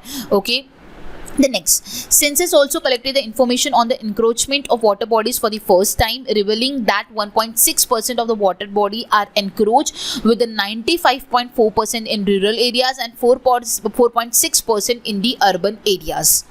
सो एनक्रोचमेंट मतलब होता है अतिक्रमण। सो इस सेंसस में ये भी डेटा कलेक्ट किया गया है, जो वाटर बॉडी का जो है एनक्रोचमेंट जो किया गया है, अगर मैं रूरल एरियाज की बात करूँ तो 95.4% किया गया है, एंड अर्बन एरियाज की अगर मैं बात करूँ तो 4.6% जो है वो किया गया है। ठीक है, सो टोटल अगर ओवरऑल देखा जाए तो 1.6% वाटर बॉडीज को एनक्रोच किया गया है। ओके, सो टोटल 1.6 में से 95.4% जो है रूरल एरिया से बिलोंग करती है, एंड 4.6% जो है वो अर्बन एरिया से बिलोंग करती है। Okay, then 83.7% of water bodies are use in the purpose such as pisciculture, irrigation, ground water recharge and domestic drinking purposes, and 55.2% water bodies are owned by the private entities, while 44.8% are in the domain of public ownership. Okay, so private entities कितनी own करती है, then public के ownership में कितनी percentage है, ये भी मैंने आपको प्रोवाइड किया है। देन 83.7% डेटा जो है परसेंट जो वाटर बॉडीज है वो कौन से पर्पस के लिए यूज की जाती है वो भी मैंने आपके सामने मेंशन किया है। तो ऑल इन ऑल हमारे सामने जो important facts and data related to ये जो फर्स्ट वाटर बॉडी सेंसस आया है वो मैंने सारा आपको शेयर किया है, आपको ये अच्छी तरीके से ध्यान में रखना है। Okay, next one, so next one है freedom house index. Freedom house index की अगर बात की जाए तो Tibet rank world least free country. The report title freedom in the world 2023 report was released by the freedom house and identified Tibet, South Sudan and Syria as the least free countries in the world. So यहाँ पे world की least free countries की अगर बात की जाए तो तिब्बत सबसे ऊपर रैंक करता है, then South Sudan and then Syria. Okay, so ये लीस्ट फ्री कंट्रीज में आती है पूरे वर्ल्ड में। ओके, नेक्स्ट वन है पावर मिनिस्टर जो आर.के. सिंह है, इन्होंने स्टेट एनर्जी इफिशिएंसी इंडेक्स जो है 21-22 का रिपोर्ट जो है वो लॉन्च किया है। आंध्र प्रदेश, कर्नाटका, केरला, राजस्थान एंड तेलंगाना ये टॉप परफॉर्मिंग स्टेट्स हैं। Okay, next one, project tiger जो है वो रिलीज हुआ। इंडियाज टाइगर पॉपुलेशन वाज 3,167 इन 2022। सो ये प्रोजेक्ट टाइगर के दौरान जो है नंबर बताया जा रहा है टाइगर्स का, तो वो है 2022 का 3,167। ठीक है, 3,167। ओके, सो लेटेस्ट टाइगर सेंसस जो है वो रिलीज किया गया है प्राइम मिनिस्टर नरेंद्र मोदी जी द्वारा। ठीक है, जिसमें इंडिया का जो टाइगर पॉपुलेशन जैसे कि मैंने आपको बताया वो बताया गया है, एंड टॉप 10 स्टेट्स की अगर मैं बात करूँ, ठीक है, जहाँ पे टाइगर पाए जाते हैं तो वो आपके सामने है। मध्य प्रदेश में 526 है, देन कर्नाटका में 524 है, उत्तराखंड में 442 है, महाराष्ट्र में 312 है, एंड सो ऑन। आपके सामने ये लिस्ट है नंबर ऑफ टाइगर्स, कौन से स्टेट में कितने अवेलेबल है। टोटल स्टेट्स की टोटल अगर टाइगर्स की बात की जाए तो 367 है। Okay, next and last slide है related to index and ranking. India rank 4th in the global military expenditure. तो ग्लोबल मिलिट्री एक्सपेंडिचर की बात की जाए तो इंडिया ने 4th रैंक किया है। ये रिपोर्ट जो रिलीज करता है दैट इज सिप्री, जिसका फुल फॉर्म है Stockholm International Peace Research and Institute. Okay, so full form ध्यान में रखना है सिप्री का। और इंडिया ने 4th रैंक किया है इन ग्लोबल मिलिट्री एक्सपेंडिचर, जिसका थीम था military spending across the globe. And top 5 countries की अगर मैं बात करूँ तो US, then China, then Russia, then India, then Saudi Arabia. Okay, so ये इसके जो पैरामीटर होते हैं रैंकिंग का क्या होता है, कितना डिफेंस के ऊपर जो है बजट स्पेंड किया जाएगा। ओके, सो इस पैरामीटर के ऊपर इसे रिलीज किया जाता है, जहाँ पे इंडिया ने 4th रैंक किया है। ओके एंड इसके पहले की साथ बात करूँ तो प्रीवियस ईयर में इंडिया का 3rd रैंक था। ओके क्योंकि रशिया ने काफ़ी ज़्यादा जो है अपना अमाउंट स्पेंड किया था in military expenditure. Okay so पिछले साल इंडिया का रैंक 3rd था, बट अभी जो है वो 4th रैंक है इस साल।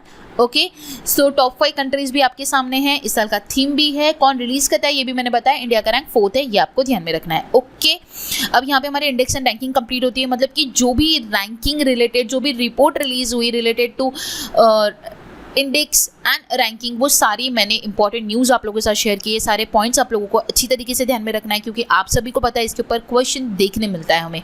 ओके सो अभी हम लोग हमारी क्वेश्चंस की ओर बढ़ते हैं, देखते हैं हमारा next question. How many places in Arunachal Pradesh have been renamed by China? So Arunachal Pradesh के कितने स्थानों को चीन द्वारा बदला गया है, ये पूछा जा रहा है रिसेंटली।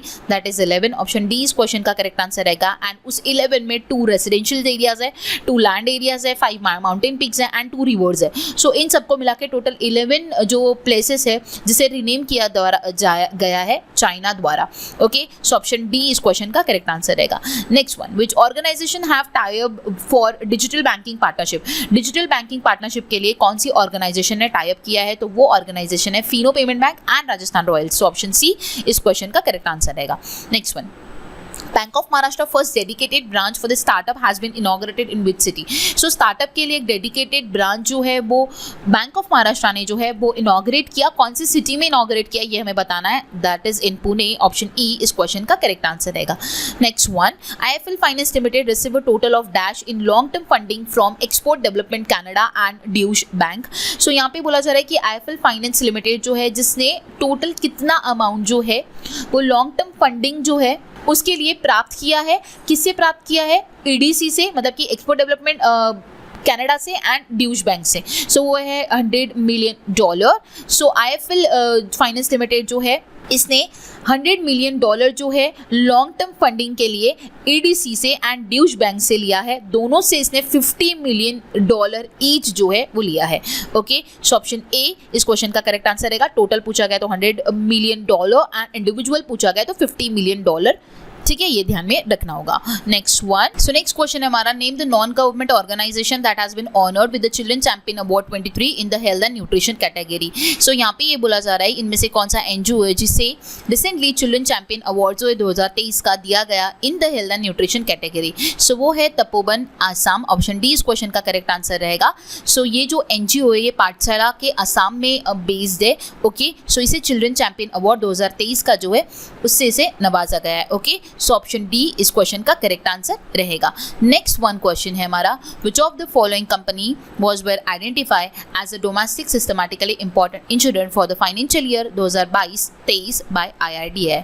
सो आंसर हो जाएगा इसका all 1, 2 and 3। That is option E इस क्वेश्चन का करेक्ट आंसर रहेगा। यहाँ पे बात की जा रही है डोमेस्टिक सिस्टमैटिकली इंपॉर्टेंट इंश्योरेंस की। सो ये IRDAI द्वारा आइडेंटिफाई किया गया इन 3 इंश्योरेंस कंपनीज को। Okay LIC, GIC and new India assurance को। ओके ये डोमेस्टिक सिस्टमैटिकली इंपॉर्टेंट इंश्योरर्स है। ओके क्योंकि इनका अगर फेल्यूर होता है तो वो फाइनेंशियल सिस्टम में बहुत ही ज़्यादा इम्पैक्ट लाता है, इसीलिए इन्हें डोमेस्टिक सिस्टमैटिकली इंपॉर्टेंट इंश्योरर्स जो है वो आइडेंटिफाई किया गया 2022-23 का IRDAI द्वारा। ओके 2021 और 22 में भी इन तीनों को ही आइडेंटिफाई किया गया था एंड फिर से 2022-23 के लिए भी इन्हें आइडेंटिफाई किया गया। ओके सो ऑप्शन ई इस क्वेश्चन का करेक्ट आंसर रहेगा। Next one, which of the following Indian cricketers was not recently awarded with the Melbourne cricket club honorary life membership? So यहाँ पे ये बोला जा रहा है कि इनमें से किस भारतीय क्रिकेटर को हाल ही में MCC की जो है लाइफ मेंबरशिप जो है वो अवॉर्ड नहीं की गई है? सो वो है विराट कोहली। ऑप्शन ई इस क्वेश्चन का करेक्ट आंसर रहेगा। अगर मैं ऑनररी लाइफ मेंबर्स की बात करूं MCC की तो आपके सामने लिस्ट जो है वो मेंशन है। ठीक है, इंडिया के जो मिथिली राज है, ओके उन्हें इसमें इंक्लूड किया गया है। सुरेश रैना जो है उन्हें इंक्लूड किया गया है। युवराज सिंह जो है उन्हें इंक्लूड किया गया है। MS धोनी जो है उन्हें इंक्लूड किया गया है एंड जुनेल गोस्वामी जो है इन्हें भी इंक्लूड किया गया है। सो आप लोग देख सकते हो इंडिया से इन सारे जो है कुछ फीमेल और कुछ मेल कैंडिडेट्स है जिन्हें इस ऑनररी लाइफ मेंबरशिप जो है MCC की इसमें जो है सदस्यता जो है वो सम्मानित की गई है। लेकिन यहाँ पे अगर मैं बात करूँ विराट कोहली की तो ऑप्शन ई इस क्वेश्चन का करेक्ट आंसर रहेगा, क्योंकि इन्हें ये मेंबरशिप नहीं दी गई है। सुरेश रैना को दी गई है, MS धोनी को दी गई है, मिथाली राज को भी दी गई है, युवराज सिंह को भी दी गई है। ओके सो ऑप्शन ई इस क्वेश्चन का करेक्ट आंसर रहेगा। टोटल अगर बात करूँ तो यहाँ पे आप देख सकते हो 17 वर्ल्ड के फाइनेस्ट क्रिकेटर को जो है ये ऑनररी लाइफ मेंबरशिप जो है वो प्रोवाइड की गई है। ओके, इंडिया से टोटल 5 इंडियन क्रिकेटर्स है जिसमें 3 मेंस है एंड 2 विमेन्स है। Okay, next one, which company has partnered with the women entrepreneurship platform to support women entrepreneurs across India? So कौन सी कंपनी है जिसने women entrepreneurs platform के साथ पार्टनरशिप किया है जिसके थ्रू वो women entrepreneurs को across India जो है वो सपोर्ट करेगा? दैट इज भारत पे। ऑप्शन ई इस क्वेश्चन का करेक्ट आंसर रहेगा। भारत पे ने जो है वो पार्टनरशिप किया है WEP के साथ। Okay, next one, which bank has launched an investment solution DG portfolio to offer Morningstar curated investment based on risk preferences? That is DBS Bank। Option C इस क्वेश्चन का करेक्ट आंसर रहेगा। DBS bank ने launch किया है investment solution जिसका नाम है DG platform portfolio. Okay, अपने डिजिटल प्लेटफॉर्म के ऊपर। ओके, सो ऑप्शन सी इस क्वेश्चन का करेक्ट आंसर रहेगा। Next one, what is the name of the world first liquid hydrogen powered ferry? दुनिया की पहली जो है हाइड्रोजन पावर्ड फेरी जो है, लिक्विड हाइड्रोजन पावर्ड फेरी जो है वो उसका नाम क्या है ये हमें बताना है। That is MF hydra. Option D इस क्वेश्चन का करेक्ट आंसर रहेगा। नॉर्वेन कंपनी जो है नॉरलैंड, उन्होंने सक्सेसफुली वर्ल्ड का पहला फेरी जो है जो कि लिक्विड हाइड्रोजन के ऊपर रन हो रहा है उसे लॉन्च किया है। ओके, इसका नाम जो है that is MF Hydra. Okay, जिसमें बैटरीज का भी इस्तेमाल किया जा रहा है एंड लिक्विड हाइड्रोजन का एज अ फ्यूल सेल भी इस्तेमाल किया जा रहा है। Okay, next question, which state has become the first state in India to have 100% electrified railway network? So यहाँ पे ये बोला जा रहा है कि कौन से स्टेट ने जो है वो पहला स्टेट बन चुका है इंडिया का जो कि 100% इलेक्ट्रिफाइड रेलवे नेटवर्क जो है वो घोषित हुआ है। That is Haryana. Haryana option B इस क्वेश्चन का करेक्ट आंसर रहेगा। 100% जो है रेलवे नेटवर्क बनने वाला भारत का पहला राज्य है हरियाणा। वेरी इंपॉर्टेंट, अच्छी तरीके से ध्यान में रखना है। Next one, what is the target of Swachhotsav 2023? 2023 का जो स्वच्छोत्सव है उसका टारगेट क्या है, हमें ये पूछा जा रहा है। सो ऑप्शन बी इस क्वेश्चन का करेक्ट आंसर रहेगा। To make 1000 cities 3-star garbage free by the October 2024। So ये इस साल का स्वच्छोत्सव का जो है वो लक्ष्य है। ठीक है, 1000 सिटीज को अचीव करना है 3-star गार्बेज फ्री रेटिंग। ठीक है, कब तक के करना है? अक्टूबर 2024 तक के करना है। ओके, अब ये जो स्वच्छोत्सव है ये क्या है? ये क्लीनलीनेस को प्रमोट करता है इन सिटीज़ जिससे पोल्यूशन रिड्यूस होता है, सिटीज़ गार्बेज फ्री होती है एंड जो है सेल्फ मतलब सिटी जो है वो सेल्फ सस्टेनेबल जो है वो बनती है। ओके, सो ये जो इंटरनेशनल ज़ीरो वेस्ट डे था दिल्ली में, उस दौरान जो हरदीप सिंह पुरी है इन्होंने इसका टारगेट जो है वो स्टेट जो है वो अनाउंस किया है कि 1000 सिटीज़ जो है उनको 3-star गार्बेज फ्री रेटिंग जो है अक्टूबर 24 तक जो है वो अचीव करना है। ओके, सो ये गवर्नमेंट का इनिशिएटिव है जो कि क्लीननेस और हाइजीन को इंडिया में प्रमोट करने के लिए जो है इस इनिशिएटिव को लाया गया है। ओके, एंड इसे लॉन्च किया गया था 2019 में, ये बात आपको ध्यान में रखनी रहेगी। ओके, सो इस साल का टारगेट ध्यान में रखना है 1000 cities 3-star garbage free by October 2024। Option B question का करेक्ट आंसर रहेगा। Next, which of the following bank has launch an application digital Dukaan in partnership with Visa? Answer हो जाएगा option A Axis bank. So Axis bank ने क्या किया है? Digital दुकान इस एप्लीकेशन को लॉन्च किया है वीजा के साथ पार्टनरशिप करके। सो ऑप्शन ए इस क्वेश्चन का करेक्ट आंसर रहेगा। Okay, next one, which of the following state has announced setup Shiksha Seva Chayan Aayog education service selection commission for the recruitment of the teachers in the state? So यहाँ पे ये बोला जा रहा है कि इनमें से कौन सी स्टेट है जिसने रिसेंटली जो है शिक्षा सेवा चयन आयोग को जो है टीचर्स के रिक्रूटमेंट के लिए जो है सेटअप किया है। सो वो है उत्तर प्रदेश। उत्तर प्रदेश में जो है इस शिक्षा सेवा चयन आयोग को जो है लाया गया है जिसके थ्रू टीचर्स को रिक्रूट किया जाएगा उस स्टेट की। ओके, सो ऑप्शन बी इस क्वेश्चन का करेक्ट आंसर रहेगा Uttar Pradesh. Next one, who among the following is the author of the new book Gandhi Siyasat aur Sampradayikta? So Gandhi politics and communalism की जो ऑथर है वो है पीयूष बबेले। ऑप्शन बी इस क्वेश्चन का करेक्ट आंसर रहेगा। पीयूष बबेले जो है वो गांधी पॉलिटिक्स एंड कम्युनलिज्म के जो है वो ऑथर है। सो ऑप्शन बी इस क्वेश्चन का करेक्ट आंसर रहेगा। नेक्स्ट हम लोग कुछ इंपॉर्टेंट बुक्स एंड ऑथर्स को डिस्कस कर लेते हैं जो कि रिसेंटली इसी मंथ में रिलीज हुई है।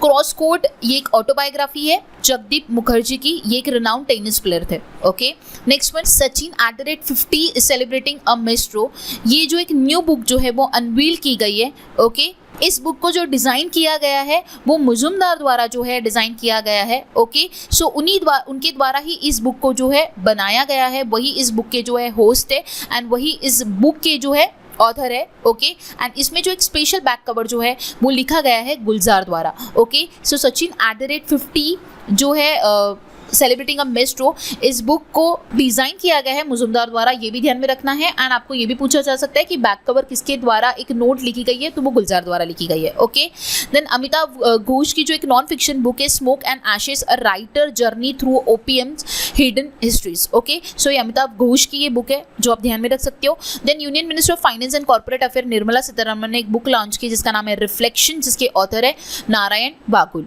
ओके, देन मोदी जी ने रिवील किया है सौराष्ट्र तमिल संगम प्रतिष्ठा, जिसके ऑथर है Somnath Sanskrit university.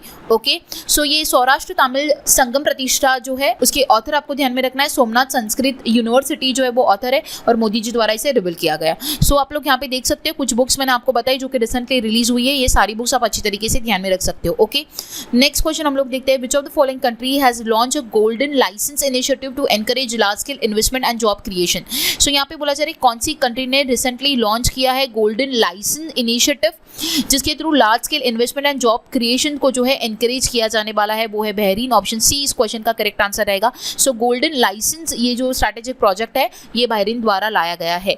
Okay, next one, which of the following organisation has developed a new computer model DAGGER model, जिसका फुल फॉर्म है deep learning geometric perturbation to focus geometrics disturbances. देखिए यहाँ पे सबसे ज़्यादा इंपॉर्टेंट चीज़ बनती है डैगर का फुल फॉर्म, ये पूछा जा सकता है, तो आपको ये ध्यान में रखना है डीप लर्निंग जियोमेट्रिक पर्टर्बेशन, ये जो है इसका फुल फॉर्म है। ओके, अब ये जो मॉडल जो है रिसेंटली डेवलप किया गया है, ये कंप्यूटर मॉडल है। सो कौन से ऑर्गेनाइजेशन द्वारा इसे डेवलप किया गया ये पूछा जा रहा है, तो ये है नासा। ऑप्शन बी इस क्वेश्चन का करेक्ट आंसर रहेगा। नासा ने इसे डेवलप किया है, किस लिए डेवलप किया? To forecast the geometrics disturbances. Okay, next question, Election Commission of which of the following country has announced to hold the next general election in the country using a ballot paper?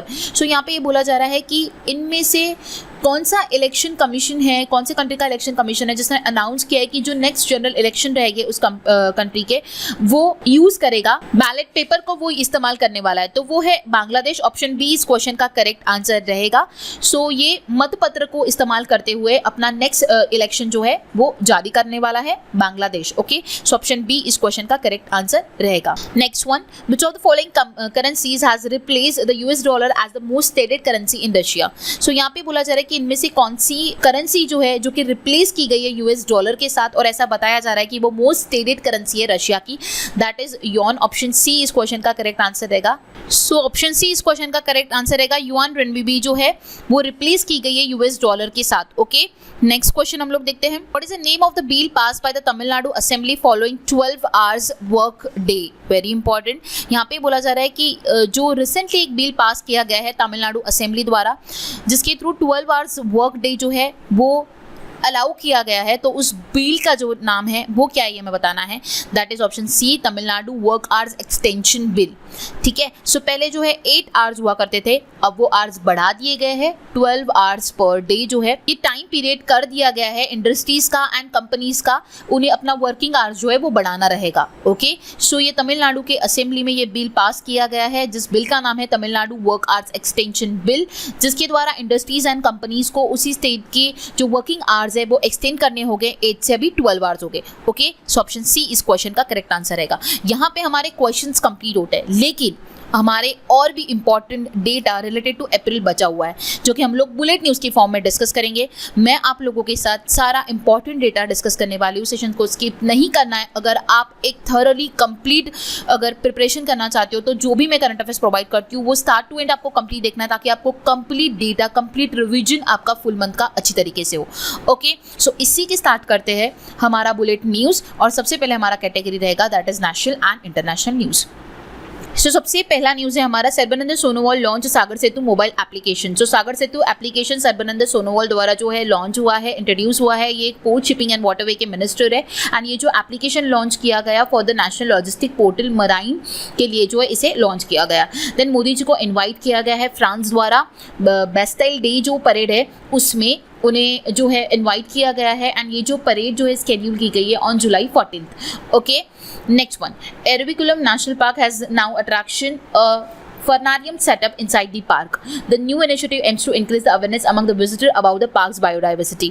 So जो park की biodiversity है उसकी awareness बढ़ाने के लिए ये initiative जो लाया गया है. अब ये फर्नारियम क्या होता है? It is a specialised botanical garden और green house that focuses on growing and showcasing a variety of fern species. Okay, so ये एरविकुलम नेशनल पार्क जो है कहाँ पे सिचुएटेड है? ये केरला में सिचुएटेड है, जहाँ पे फर्नारियम को सेटअप किया गया है पार्क के अंदर में. ओके, ये एक specialised botanical garden green house जो है जो कि है डेवलप किया गया है पार्क के अंदर में.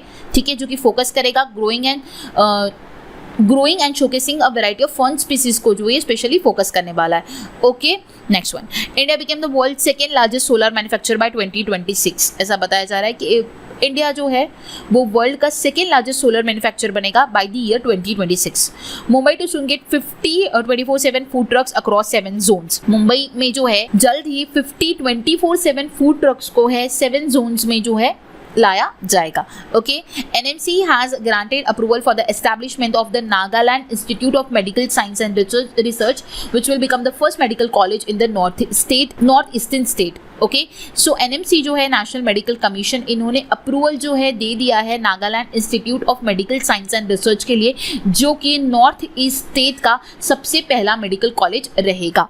ओके, नेक्स्ट एक स्टैचू के बारे में कंप्लीट न्यूज़ है जो कि मैं आपको बताने वाली हूँ. डिटेल में आपके सामने मैंने डेटा प्रोवाइड किया है, क्योंकि अगर कुछ भी क्वेश्चन डेप्थ में पूछा गया तो आप आंसर कर सको. यहाँ पे ये बोला जा रहा है कि अमित शाह ने जो है लॉर्ड हनुमाना का जो स्टैचू है वो अनवील किया है गुजरात में. ओके, अब ये जो स्टैचू है इसकी हाइट सारी चीज़ें आपको ध्यान में रखनी रहेगी. सो इसका जो हाइट है 54 फीट टॉल लॉर्ड हनुमाना का स्टैचू जो है ये गुजरात में जो है अनवील किया गया है अमित शाह द्वारा. ओके, इसे क्रिएट किया द्वारा राजस्थान, किसके द्वारा इसे बनाया गया है? तो वो राजस्थान ओरिजिन आर्टिस्ट है नरेश भाई कुनावत, उनके द्वारा जो है इसे बनाया गया है. एंड इसके लिए 30,000 किलो का पंचधातु मटेरियल से जो है इसे बनाया गया है. ओके, ये आपको ध्यान में रखना है. नेक्स्ट वन ये है कि ये 48 फीट टॉल पेडेस्टल जो है इसके ऊपर इसे खड़ा किया गया है. ओके, इसके ऊपर जो कॉस्टिंग लगाई गई है दैट इज 30 करोड़. ओके, जिसे हम कह सकते हैं $4 मिलियन. ओके, उसके बाद अब इसकी लेंथ और ब्रेथ की अगर मैं बात करूँ, फेस का, क्राउन का, गदा का, हैंड्स का, लेग्स का, लेग ब्रेसलेट का, हैंड ब्रेसलेट का एंड ब्रॉड ऑर्नामेंट्स का, ये सब का लेंथ एंड ब्रेथ का मैंने मेजरमेंट आपके सामने प्रोवाइड किया है, तो आप ये पढ़ सकते हो. ओके, बहुत ही ज़्यादा डेप्थ में पूछा गया तो आपको क्वेश्चन आ सकता है. मैंने मेरे साइड से डेटा आपको प्रोवाइड किया है. अगर आप चाहते हो पढ़ना और डिटेल में पढ़ना चाहते हो तो आप पढ़ सकते हो. ओके, सो कितना कॉस्ट लगा, कहाँ पे इस्टेब्लिश हुआ, कितने फीट का है वो, ठीक है 54 फीट का है, लेकिन 48 फीट के ऊपर उसे खड़ा किया गया है. ओके, एंड उसके बाद 30,000 kg पंचधातु मटेरियल से जो है इसे बनाया गया है.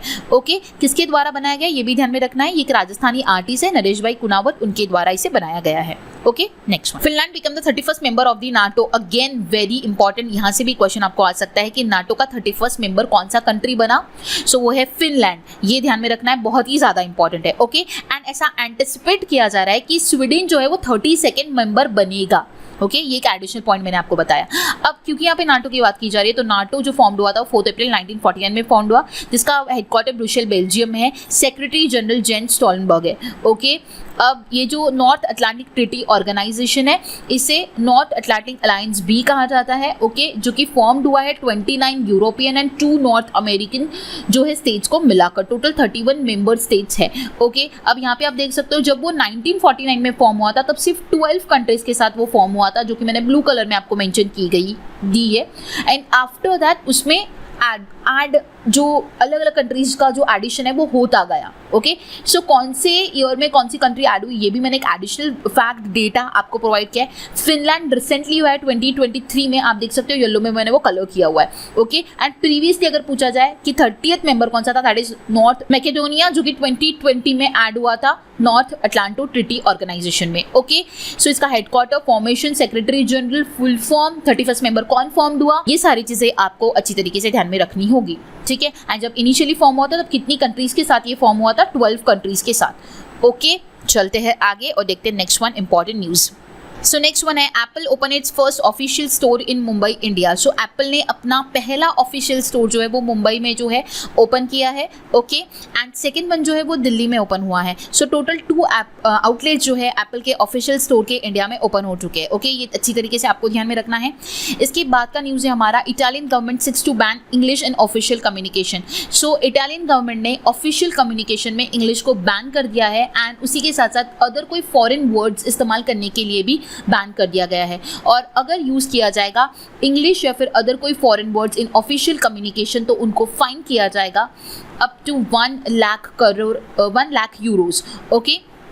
Next one, Paris to ban e scooters. Paris ने क्या किया है, ई स्कूटर्स को बैन किया है। The city will completely do away with this battery powered devices by September 1, 2023। मतलब जो भी बैटरी पावर्ड डिवाइसेस से जो है वो अभी दूर होने वाला है फ्रॉम सितंबर 1, 2023 एंड इसीलिए उन्होंने ई स्कूटर्स को बैन कर दिया है, ओके। नेक्स्ट वन ये है कि केला ने लॉन्च किया one panchayat one playground project to revive sport culture. Sport culture को रिवाइव करने के लिए वन पंचायत वन प्लेग्राउंड जो है वो केला ने लॉन्च किया है।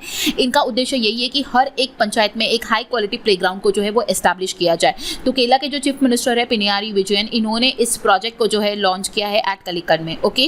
नेक्स्ट वन है, हिमाचल प्रदेश पहला इंडियन स्टेट बना है जिसने डीएनए डेटाबेस को क्या किया है, डेवलप किया है for the unidentified bodies. Next one है, आंध्र प्रदेश के जो चीफ मिनिस्टर है वाईएस जगनमोहन रेड्डी, इन्होंने मुलापेटा ग्रीनफील्ड पोर्ट जो है श्रीकाकुलम डिस्ट्रिक्ट में, ठीक है, इसे कंस्ट्रक्ट करने के लिए जो है इनिशिएट किया है एंड ये जो कॉस्ट इसके लिए एस्टिमेट की जा रही है दैट इज 4,362 करोड़ रुपीस जो है इसके लिए कॉस्ट एस्टिमेट की गई है, okay.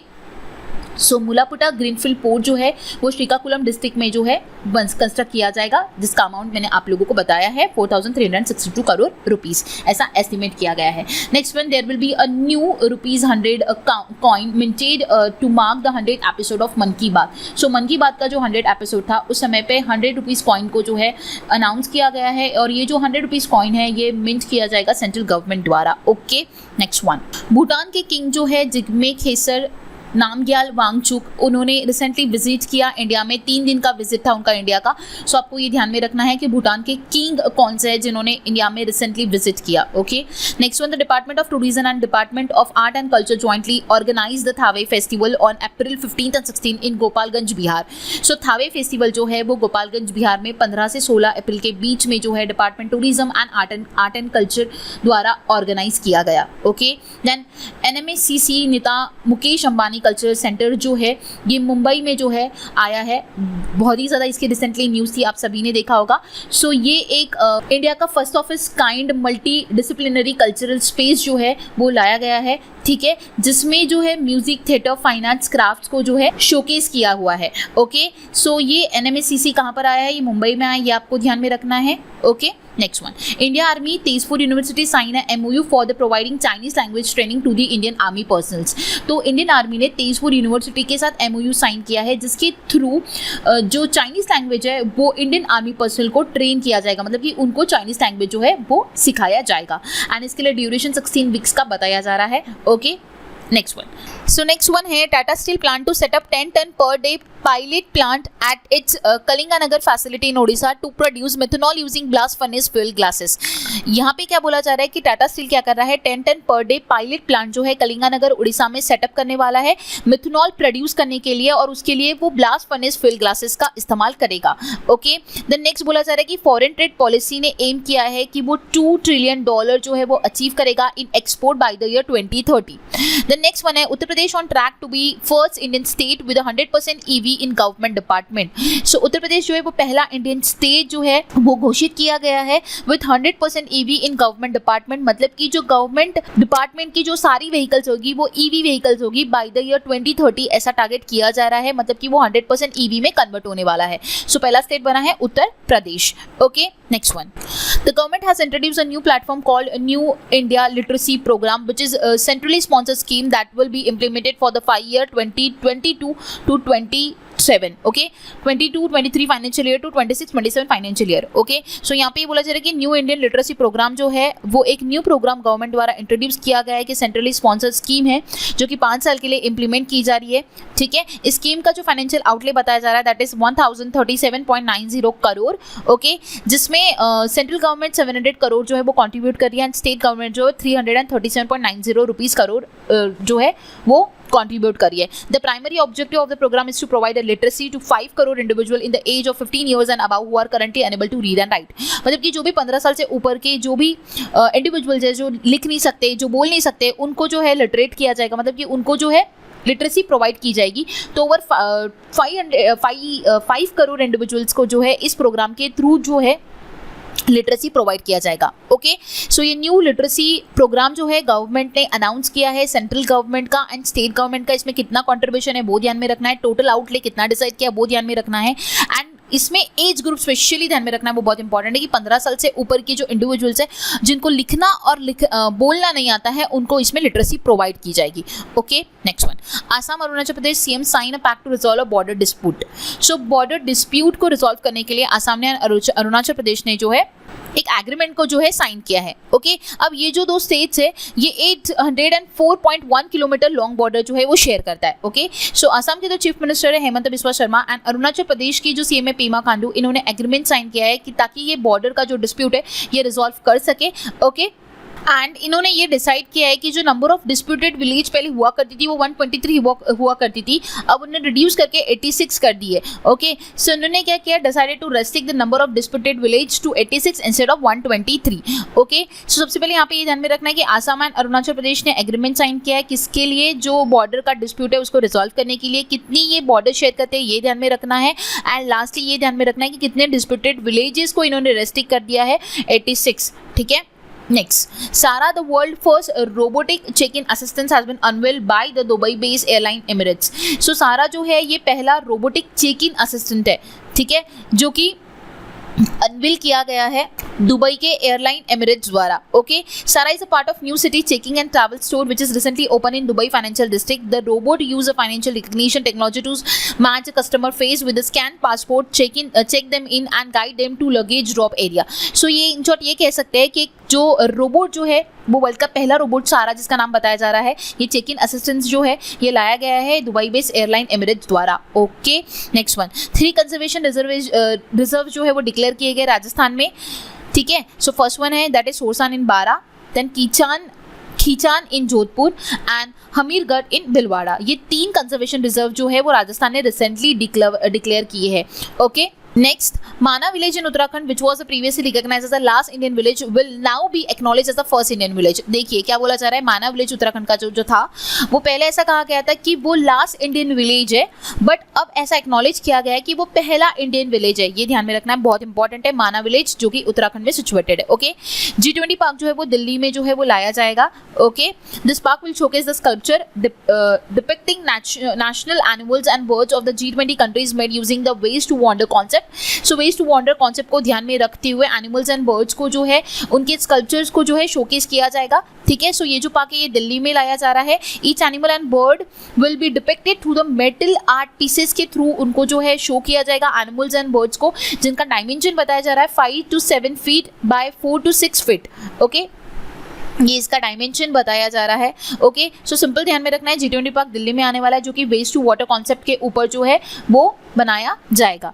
Okay, next one, Modi ji ने फ्लैग ऑफ किया है इंडिया का फर्स्ट वाटर मेट्रो इन कोची। वेरी इंपॉर्टेंट, फर्स्ट का वाटर मेट्रो कोची में जो है वो फ्लैग ऑफ किया गया मोदी जी द्वारा। ओके, जो कि कनेक्ट करता है 10 आइलैंड्स को। Okay, The metro project in Kochi will begin with the 8 electric hybrid boat developed by Cochin Shipyard Limited। So ये जो फर्स्ट वाटर मेट्रो जो अनाउंस हुआ है, ठीक है, सो इस प्रोजेक्ट में ऐसा बताया गया है कि सबसे पहले स्टार्टिंग में 8 इलेक्ट्रिक हाइब्रिड बोट के साथ जो है इसे स्टार्ट किया गया, जो कि कोचिन शिपयार्ड लिमिटेड द्वारा बनाई गई है।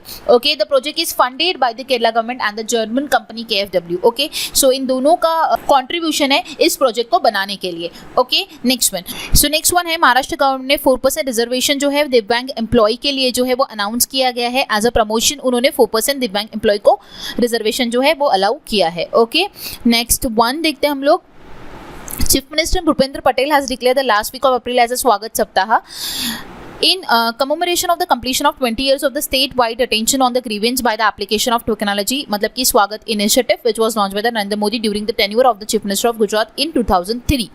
सो यहाँ पे क्या बोला जा रहा है, भूपेंद्र पटेल जो है वो चीफ मिनिस्टर है गुजरात के, इन्होंने क्या बोला है कि अप्रैल का जो लास्ट वीक है वो एज ए स्वागत सप्ताह जो है वो कमोमरेट किया जाएगा क्योंकि स्वागत इनिशिएटिव को 20 साल हो रहे हैं इस वर्ष में। ओके, क्योंकि मोदी जी जब गुजरात के सीएम थे 2003 में, तब उन्होंने इसको स्वागत इनिशिएटिव को लाया था। इसका फुल फॉर्म आपको ध्यान में रखना है। इसके 20 साल होते हैं, इसीलिए उन्हें स्वागत सप्ताह जो है लास्ट वीक ऑफ अप्रैल को डिक्लेयर किया है। Okay, union port shipping waterways minister Sarbananda Sonowal who inaugurated National Technology Center for Ports, Waterways and Coasts at the Discovery Campus of IIT Madras. So Sarbananda Sonowal जो है शिपिंग वाटरवेज के मिनिस्टर है, इन्होंने NTC PWC जो है वो IIT मद्रास में जो है इनॉग्रेट किया। इसका फुल फॉर्म आप ध्यान में रख सकते हो। North east largest multipurpose indoor stadium will be built in Shillong. So north east का लार्जेस्ट मल्टीपर्पज इंडोर स्टेडियम जो है वो शिलोंग में बिल्टअप किया गया है। According to Chief Minister, the renovated stadium would have a capacity of close to 30,000 and would be completed by December this year. So इसका जो capacity बताया जा रहा है वो approximate 30,000 बताया जा रहा है। So नॉर्थ ईस्ट का लार्जेस्ट इंडोर स्टेडियम जो है वो शिलोंग में बिल्डअप हो रहा है। ओके, दिसंबर तक वो बिल्ड हो जाएगा। AIIB to open first overseas office in Abu Dhabi. So Abu Dhabi में AIIB अपना पहला ओवरसीज ऑफिस जो है वो ओपन करने वाला है। AIIB बात करूँ तो 16 जनवरी 2016 को फॉर्म हुआ था, बीजिंग चाइना में इसका हेडक्वार्टर है। केरला ने अपना पहला बजट जो है वाटर बजट जो है वो अनाउंस किया ऑन अप्रैल 17। ठीक है, क्यों अनाउंस किया? As a solution to water scarcity during the summer month to ensure the equitable water distribution. So water का स्कार्सिटी जो है हर साल जो है समर मंथ में उन्हें देखने मिलता है, एंड उसी को इक्विटेबल करने के लिए, मतलब कि वाटर डिस्ट्रीब्यूशन को इक्विटेबल करने के लिए इन्होंने जो है वाटर बजट जो है पहला वाटर बजट केरला ने अनाउंस किया है। और केरला स्टेट जो है वो पहली ऐसी स्टेट बन चुकी है जिसने वाटर बजट जो है अनाउंस किया है। अब इसके बारे में कुछ इंपॉर्टेंट डेटा हम लोग डिस्कस कर लेते हैं। First phase of water budget in the state covering 94 gram panchayat in 15 block panchayat with unveiled by the Kerala chief minister Pinarayi Vijayan. So पहले फेज में पहला फेज जो है वाटर बजट का, इसमें ऐसा बताया जा रहा है कि 94 ग्राम पंचायत को जो है इसमें इंक्लूड किया गया है, कवर किया जाएगा in 15 block panchayat. Okay, and also the third phase of the, इसी दौरान जो थर्ड फेज जो है Ini Njan Ozhukatte let me flow now project जो है इसको भी जो है लॉन्च किया गया। Okay, for the rehabilitation of the irrigation network in the western Ghats. Okay, so यहाँ पे आप लोगों को ध्यान में रखना है कि केरला जो है पहला स्टेट बन चुका है जिसने वाटर बजट अनाउंस किया है। ठीक है, एंड ये जो कवर करेगा ये इनिशियली 94 ग्राम पंचायत को इन 15 ब्लॉक पंचायत को कवर अप करने वाला in first phase. Okay, and इसी के साथ साथ थर्ड फेज ऑफ एनी नजन ओजुकते को जो है ये एक लेट मी फ्लो प्रोजेक्ट जो है इसे भी इन्होंने लॉन्च किया है। Okay, next one. Assam made a historic achievement by entering a Guinness Book of World Record with over 11,000 dancers and drummers performing the traditional Bihu dance and playing the dole at the single venue. So Assam जो है वो enter कर चुका है Guinness world book of records के लिए। क्यों? क्योंकि 11,000 डांसर्स एंड ड्रम्पर्स जो है वो परफॉर्म कर रहे थे, बिहू डांस कर रहे थे, and at the same time ढोल जो है वो भी प्ले हो रहा था। ओके, सो 11,000 डांसर एंड ड्रम्पर जो बिहू डांस परफॉर्म कर रहे थे, एंड इसी के लिए जो है असम को गिनीज बुक ऑफ रिकॉर्ड जो है वर्ल्ड रिकॉर्ड वो दिया गया है, वो इसने अचीव कर लिया है। सो नेक्स्ट वन है सीरिया जो है वो वर्ल्ड का लार्जेस्ट नार्को स्टेट जो है वो बन चुका है। Okay, Syria has become the biggest narco state in the world as the horribly addictive amphetamine it produces which is known as Captagon और पुअर मैन्स कोक। सो ये कैप्टागोन को प्रोड्यूस करता है जो कि हॉरिबली एडिक्टिव है, एंड इसीलिए ये बिगेस्ट नार्को स्टेट बन चुका है पूरे वर्ल्ड का। एंड ये जो कैप्टागोन है इसे पुअर मैन्स कोक भी कहा जाता है। ओके, MRF जो है वो सेकेंड लार्जेस्ट टायर ब्रांड बन चुका है पूरे वर्ल्ड का। Okay, then ministry of panchayat raj ने सेलिब्रेट किया national panchayat award week from 17 April to 21 April. ठीक है, जिसका थीम था पंचायतों के संकल्पों की सिद्धि का उत्सव।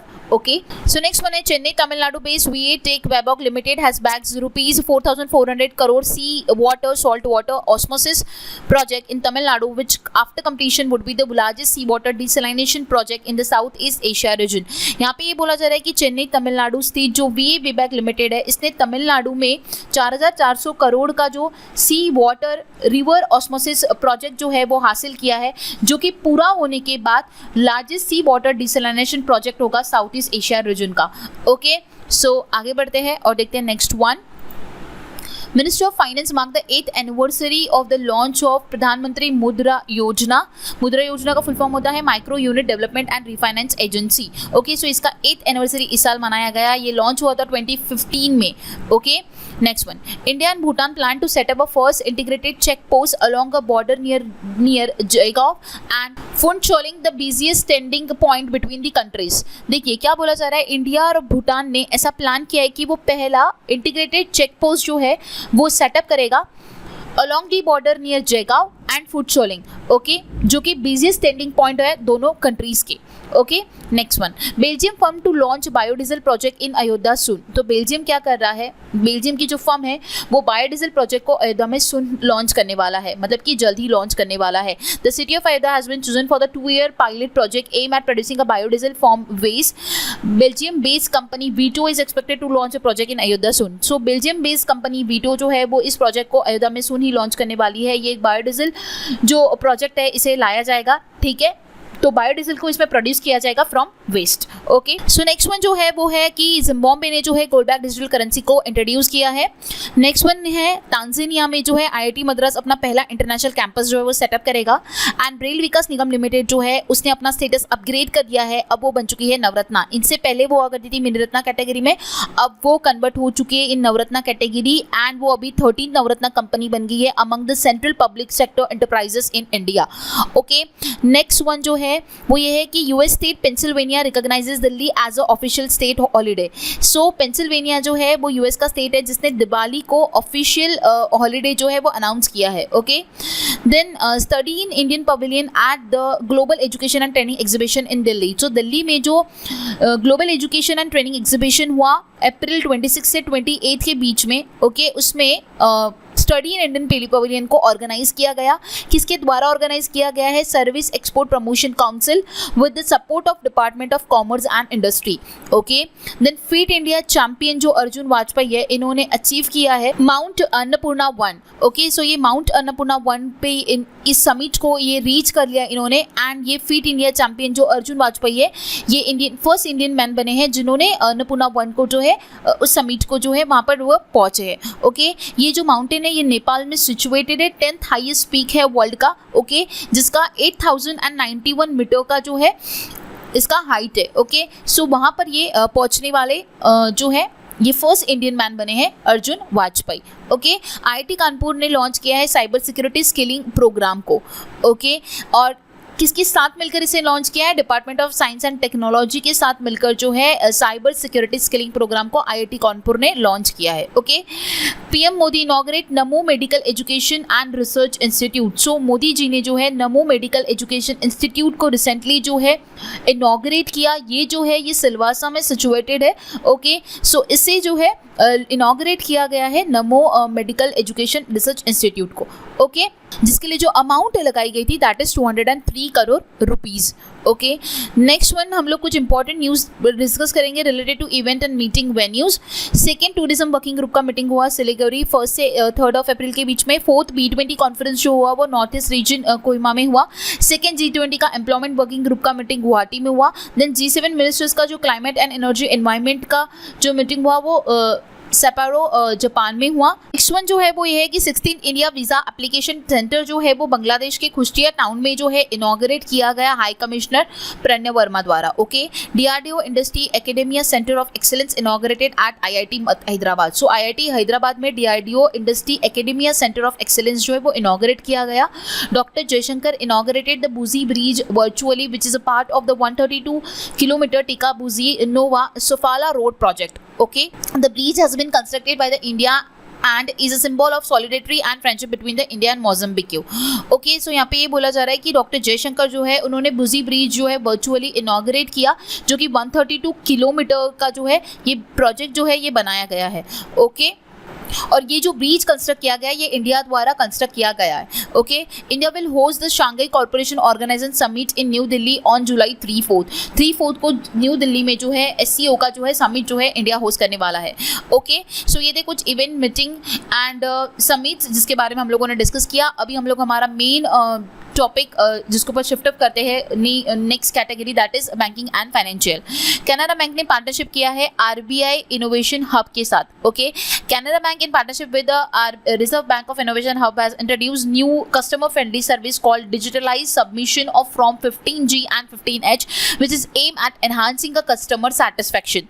These are the self-declaration form that individuals submit to the bank to avoid a deduction of TDS on interest income provided their income is below basic exemption limit. This forms formally form of 15G for the individual and HUFs and 15H for the senior citizens require PAN information to be furnished. So यहाँ पे in short ये बोला जा रहा है, मैं आपको बताना चाहती हूँ कि कैनरा बैंक ने पार्टनरशिप किया है reserve bank of innovation hub के साथ, जिसके साथ वो क्या कर रहा है, new customer friendly service digitalize submission of form 15G and 15H, मतलब कि डिजिटली इस दो फॉर्म्स को जो है सबमिट किया जा सकता है। ओके, सो उसी के लिए कैनरा बैंक ने reserve bank of innovation hub के साथ जो है पार्टनरशिप किया है। अब इस फॉर्म का क्यों यूज होता है वो तो मैंने आप लोगों को बता ही दिया है। TDS का, इंटरेस्ट रेट का अगर डिडक्शन को अगर सेव करना है तो आपको जो है वो फॉर्म फिलअप करने होते हैं, ठीक है। इंडिविजुअल HUF को 15G फिलअप करना होता है एंड 15H जो होता है वो सीनियर सिटीजन को फिलअप करना होता है। Okay, next one, world bank announce किया है 100 million as a loan to Orissa. Okay, then SBI ने MOU साइन किया है गोदरेज कैपिटल के साथ, जिसके थ्रू वो बैंकिंग प्रोडक्ट एंड सर्विसेज को ऑफर करने वाला है। Okay, next one, Aditya Birla health insurance limited ने यूको बैंक के साथ जो है पार्टनरशिप किया है फॉर द बैंक का इंश्योरेंस।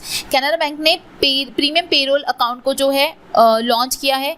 प्रीमियम पेरोल अकाउंट क्या होता है, ये सैलरी जो कस्टमर्स होते हैं उनके लिए ये अकाउंट जो है बनाया जाता है। इसमें जो है फीचर्स प्रोवाइड किए जाते हैं, free time life insurance, instant overdraft इसमें प्रोवाइड किया जाता है, free person and air accident insurance coverage जो इसमें प्रोवाइड किया जाता है। ओके, सो ये जो प्रोडक्ट होता है ये सैलरी कस्टमर्स की बैंकिंग रिक्वायरमेंट्स को कंप्लीट करने के लिए डिजाइन किया जाता है। ओके, सो ये किया है कैनरा बैंक ने लॉन्च।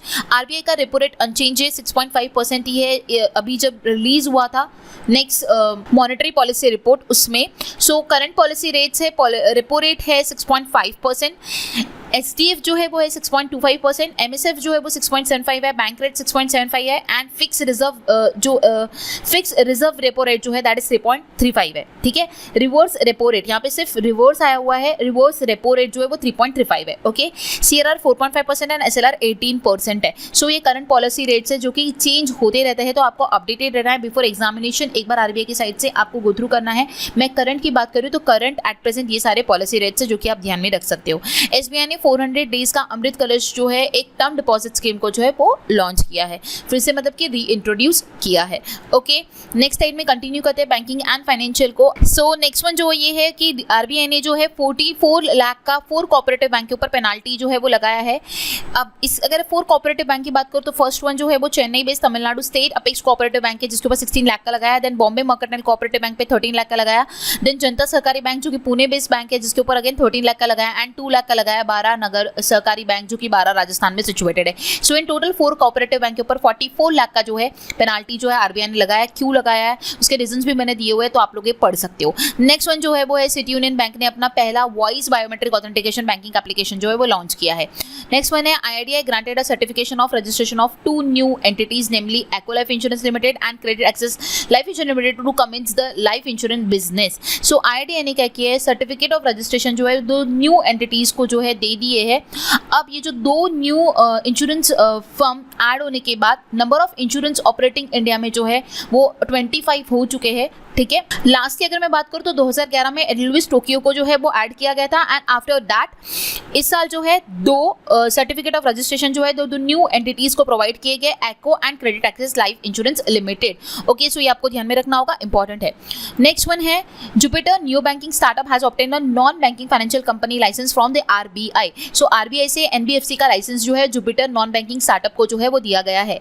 SBI ने अपना 4th स्टार्टअप ब्रांच जो है मुंबई के BKC में ओपन किया। शिवालिक स्मॉल फाइनेंस बैंक ने पार्टनरशिप अनाउंस किया है arya.ag के साथ, ठीक है, जिसके थ्रू स्मॉल फार्मर्स को जो है फाइनेंस किया जाएगा against the warehouse receipts. Okay, global power technology company Cummins Incorporated company has entered into a definitive agreement with the Tata Motors to manufacture a range of low to zero emission technology product in India। सो यहाँ पे ये बोला जा रहा है कि Cummins ने जो है टाटा मोटर्स के साथ जो है एग्रीमेंट साइन किया है जिसके through low to zero emission technology product जो है इंडिया में जो है वो मैन्युफैक्चर किए जाएंगे। Reliance general insurance has made a history by becoming the first general insurance company to accept the reserve bank of India central bank digital currency e rupee for the premium payments. So Reliance general insurance जो है वो उन्होंने history बनाया है, वो पहला general insurance company बनाया है जो कि आरबीआई की जो सेंट्रल डिजिटल करेंसी है ई रुपी जो है उसको एज अ प्रीमियम पेमेंट्स जो है एक्सेप्ट करेगा। ओके, सो यहाँ पे हमारे बैंकिंग एंड फाइनेंशियल कंप्लीट होते हैं। जो कुछ इंपॉर्टेंट है मैंने आपको बताया, जैसे कि आरबीआई ने जो है फर्स्ट जनरल इंश्योरेंस कंपनी बनाया जो कि उसने सेंट्रल डिजिटल करेंसी को एक्सेप्ट किया, ये बहुत इंपॉर्टेंट है, ये आपको ध्यान में रखना है।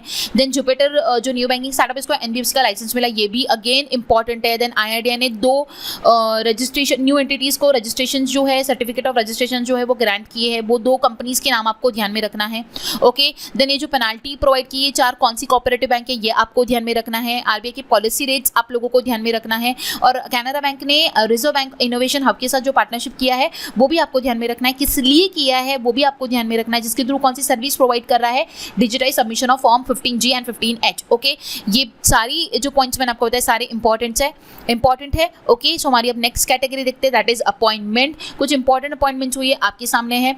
हिंदू मोटर कॉर्प जो है उसके सीईओ बने हैं निरंजन गुप्ता। देन नासा ने अपॉइंट किया है अमित क्षत्रिया को to head the moon to Mars programme. So ये जो मून टू मार्स प्रोग्राम है उसके लिए नासा ने इंडियन ओरिजिन जो अमित क्षत्रिय है इन्हें हेड बनाया है। ओके, देन नेक्स्ट है राजीव मिश्रा जो है वो बने हैं CMD chairman and MD of power trading corporation India. Then vice admiral SG Singh ने जो है वो बने हैं new vice chief of Indian navy. ठीक है, जो वाइस एडमिरल SG सिंह थे उन्हें जो है new vice chief of Indian navy का बनाया गया है। ओके, इन्होंने SN जो घोरमडे जो थे इनका रिटायरमेंट हो गया है, एंड आफ्टर दैट इन्होंने सक्सीड किया है वाइस एडमिरल SJ सिंह ने। वेरी इंपॉर्टेंट ध्यान में रखना है क्योंकि ये vice chief of Indian navy बने हैं और ये इंपॉर्टेंट पोस्ट होती है, इसलिए आप लोगों को ये पूछा जा सकता है इन्होंने किन्हें सक्सीड किया, ये भी पूछा जा सकता है। SN घोरमडे को सक्सीड किया है वाइस एडमिरल SJ सिंह ने। ओके, नेक्स्ट वन, शेनू जवर जो है वो फर्स्ट वुमेन प्रेसिडेंट बनी है राजस्थान की। Okay, New York senate appoint as a Rowan Wilson as a state first black chief जज। ओके, न्यूयॉर्क ने जो है रोवन विल्सन जो है इन्हें फर्स्ट ब्लैक चीफ जज जो है वो अपॉइंट किया है। आरबीआई ने नीरज निगम को एग्जीक्यूटिव जो है डायरेक्टर अपॉइंट किया है। Then vice admiral Atul Anand जो है वो DG of naval operation appoint हुए हैं। सुधा शिव कुमार बनी है फिक्की की प्रेसिडेंट, फिक्की लेडीज ऑर्गेनाइजेशन की president. Okay, Rohit Sharma appointed as a brand ambassador of Jio cinema. Then Walt Disney company owns star sport जो है उसके ऋषभ पंत जो है वो ब्रांड एम्बेसडर बने हैं, मतलब कि स्टार स्पोर्ट के ब्रांड एम्बेसडर बने हैं ऋषभ पंत। जियो सिनेमा के बने हैं रोहित शर्मा।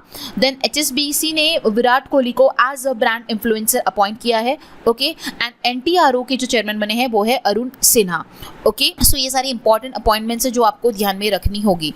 ओके, एंड महावीर जो है वो बने हैं MMA के प्रेसिडेंट। ओके, सो महावीर सिंह फोगाट जो है वो प्रेसिडेंट बने हैं MMA 1 के प्रेसिडेंट, ये आप लोगों को ध्यान में रखना है। ओके, ये एक एडिशनल है जो कि मैंने आपको बताया, अच्छी तरीके से ध्यान में रखना, बहुत इंपॉर्टेंट है। ओके, द नेक्स्ट वन है HDFC bank recently appointed 2 senior executives and in दोनों की जो अपॉइंटमेंट है वो आरबीआई द्वारा अप्रूव की गई है। फर्स्ट वन है कैसात बारूचा, ठीक है, जो कि बने हैं deputy managing director, while Bhavesh Zaveri बने हैं executive director for the 3 years। Okay, then Shahabuddin Chuppu जो है वो बांग्लादेश के 22nd प्रेसिडेंट जो है वो अपॉइंट हुए हैं। देन माइक्रोसॉफ्ट इंडिया के प्रेसिडेंट जो है अनंत माहेश्वरी वो नास्कॉम के चेयरपर्सन अपॉइंट हुए हैं। ओके, हरिहर मिश्रा जो है वो CEO बने हैं एसेट रिकंस्ट्रक्शन कंपनी के, एंड MMA के जिसके मैंने आपको बताया महावीर सिंह फोगाट जो है वो MMA 1 फेडरेशन के जो है प्रेसिडेंट अपॉइंट हुए, चेयरमैन बने हैं। ओके, सो ये आपको ध्यान में रखना होगा, ये कुछ इंपॉर्टेंट अपॉइंटमेंट्स थी। नेक्स्ट हम लोग देखेंगे अवार्ड्स। आशा भोसले ने रिसीव किया है लता दीनानाथ मंगेशकर पुरस्कार। ओके, सो ये लता दीनानाथ मंगेशकर पुरस्कार जो है ये एनुअली अवार्ड दिया जाता है जिनका कॉन्ट्रीब्यूशन नेशन की तरफ होता है, सोसाइटी की तरफ होता है, उनको ये अवार्ड दिया जाता है और ये फर्स्ट अवार्ड मोदी जी को दिया गया था। ओके, एंड इस साल का जो ये अवार्ड है आशा भोसले को दिया गया है। देन किरण नडार ने conferred with the France highest civilian award knight of legion of honour. So Kiran Nadar जो है इन्हें फ्रांस का हाईएस्ट सिविलियन अवार्ड जो है इन्होंने हासिल किया है जिसका नाम है knight of the legion honour. Then Ukraine के जो प्रेसिडेंट है व्लादिमीर ज़ेलेंस्की, इन्होंने पोलैंड का हाईएस्ट ऑनर जो है वो रिसीव किया है order of the white eagle. So next one है 16 सिविल सर्विस डे सेलिब्रेशन चल रहा था, उस दौरान मोदी जी ने जो है एक्सीलेंस इन पब्लिक एडमिनिस्ट्रेशन 2022 का अवार्ड जो है वो पीएम गति शक्ति नेशनल मास्टर प्लान को इनोवेशन कैटेगरी में जो है प्रोवाइड किया है। ओके, सो ये ध्यान में रखना है कि पीएम गति शक्ति नेशनल मास्टर प्लान को इनोवेशन कैटेगरी में excellence in public administration award जो है वो दिया गया है। ओके, विंग कमांडर जो दीपिका मिश्रा है ये फर्स्ट फीमेल एयरफोर्स ऑफिसर बनी है जिन्होंने गैलेंट्री मेडल को जो है रिसीव किया है। ओके, सोनम वांगचुक को जो है अवार्ड दिया गया है संतोखबा ह्यूमैनिटेरियन अवार्ड। ओके, ये ध्यान में रखना है, सोनम वांगचुक जो है वो एक इंजीनियर है, इनोवेटर है, सस्टेनेबल डेवलपमेंट रिफॉर्मिस्ट है। ओके, उन्हें जो है संतोखबा ह्यूमैनिटेरियन अवार्ड जो है वो दिया गया। ओके, अवार्ड्स को ही कंटिन्यू करते हैं एंड नेक्स्ट अवार्ड को देखते हैं। Karnataka bags the national award for the फसल बीमा योजना के लिए जो है कर्नाटका को जो है अवार्ड दिया गया है। ओके, द नेक्स्ट वन है former chancellor Angela Merkel receive the Germany highest order of merit. Very important, जो भी मैंने हाईएस्ट मेरिट वाले अवार्ड्स बताए, जैसे कि मैं आपको एक और बार रिकॉल करवा देती हूँ। किरण नडार जो है इन्हें फ्रांस का हाईएस्ट सिविलियन अवार्ड मिला है। देन यूक्रेन के जो प्रेसिडेंट है इन्हें पोलैंड का हाईएस्ट ऑनर मिला है। And last one Angela Merkel जो है इन्हें जर्मनी का हाईएस्ट अवार्ड जो दिया गया है ऑर्डर ऑफ मेरिट, ये ध्यान में रखना है। ओके, नेक्स्ट वन, और ये एक और चीज़ ध्यान में रखना है कि एंजेला मार्केल जो ये जर्मनी का हाईएस्ट अवार्ड जो इन्होंने रिसीव किया, ये इससे पहले 2 लोगों को प्रोवाइड किया गया है, एक है कोनराड एंड एक है हैमलेट। इन दोनों को जो है इससे पहले दिया गया था, ये तीसरी है जिन्हें जो है ये अवार्ड जो है दिया गया है। ठीक है, और ये तीनों लीडर्स जो है ये कंजर्वेटिव क्रिश्चियन डेमोक्रेटिक यूनियन से जो है बिलोंग करते हैं। Okay, next one, Raj Subramaniam honour with Pravasi Bharatiya सम्मान। ठीक है, राज सुब्रमण्यम जो है वो सीईओ है फेडेक्स के, उन्हें प्रवासी भारतीय सम्मान से क्या किया, नवाजा गया है। Okay, next one, Kiran Nadar has been honour with the chevalier de la legion honour knight of the legion of honour by France. So ये मैंने ऑलरेडी आपको बताया कि किरण नडार जो है उन्हें फ्रांस का जो हाईएस्ट सिविलियन ऑनर होता है उससे नवाजा गया, वही सेम पॉइंट यहाँ पे आया हुआ है, कोई चेंज नहीं है। नेक्स्ट वन है Dalai Lama gets the 1959 Raman Magsaysay award in person after 64 years. मतलब दलाई लामा को 1959 का जो रमन मैगसेसे अवार्ड है वो जो है वो दिया गया आफ्टर 64 ईयर्स, ये बात ध्यान में रखना है। ठीक है, उनको 64 ईयर्स के बाद में ये अवार्ड जो है वो अभी दिया गया है। ओके, बहुत ही ज़्यादा इंपॉर्टेंट है।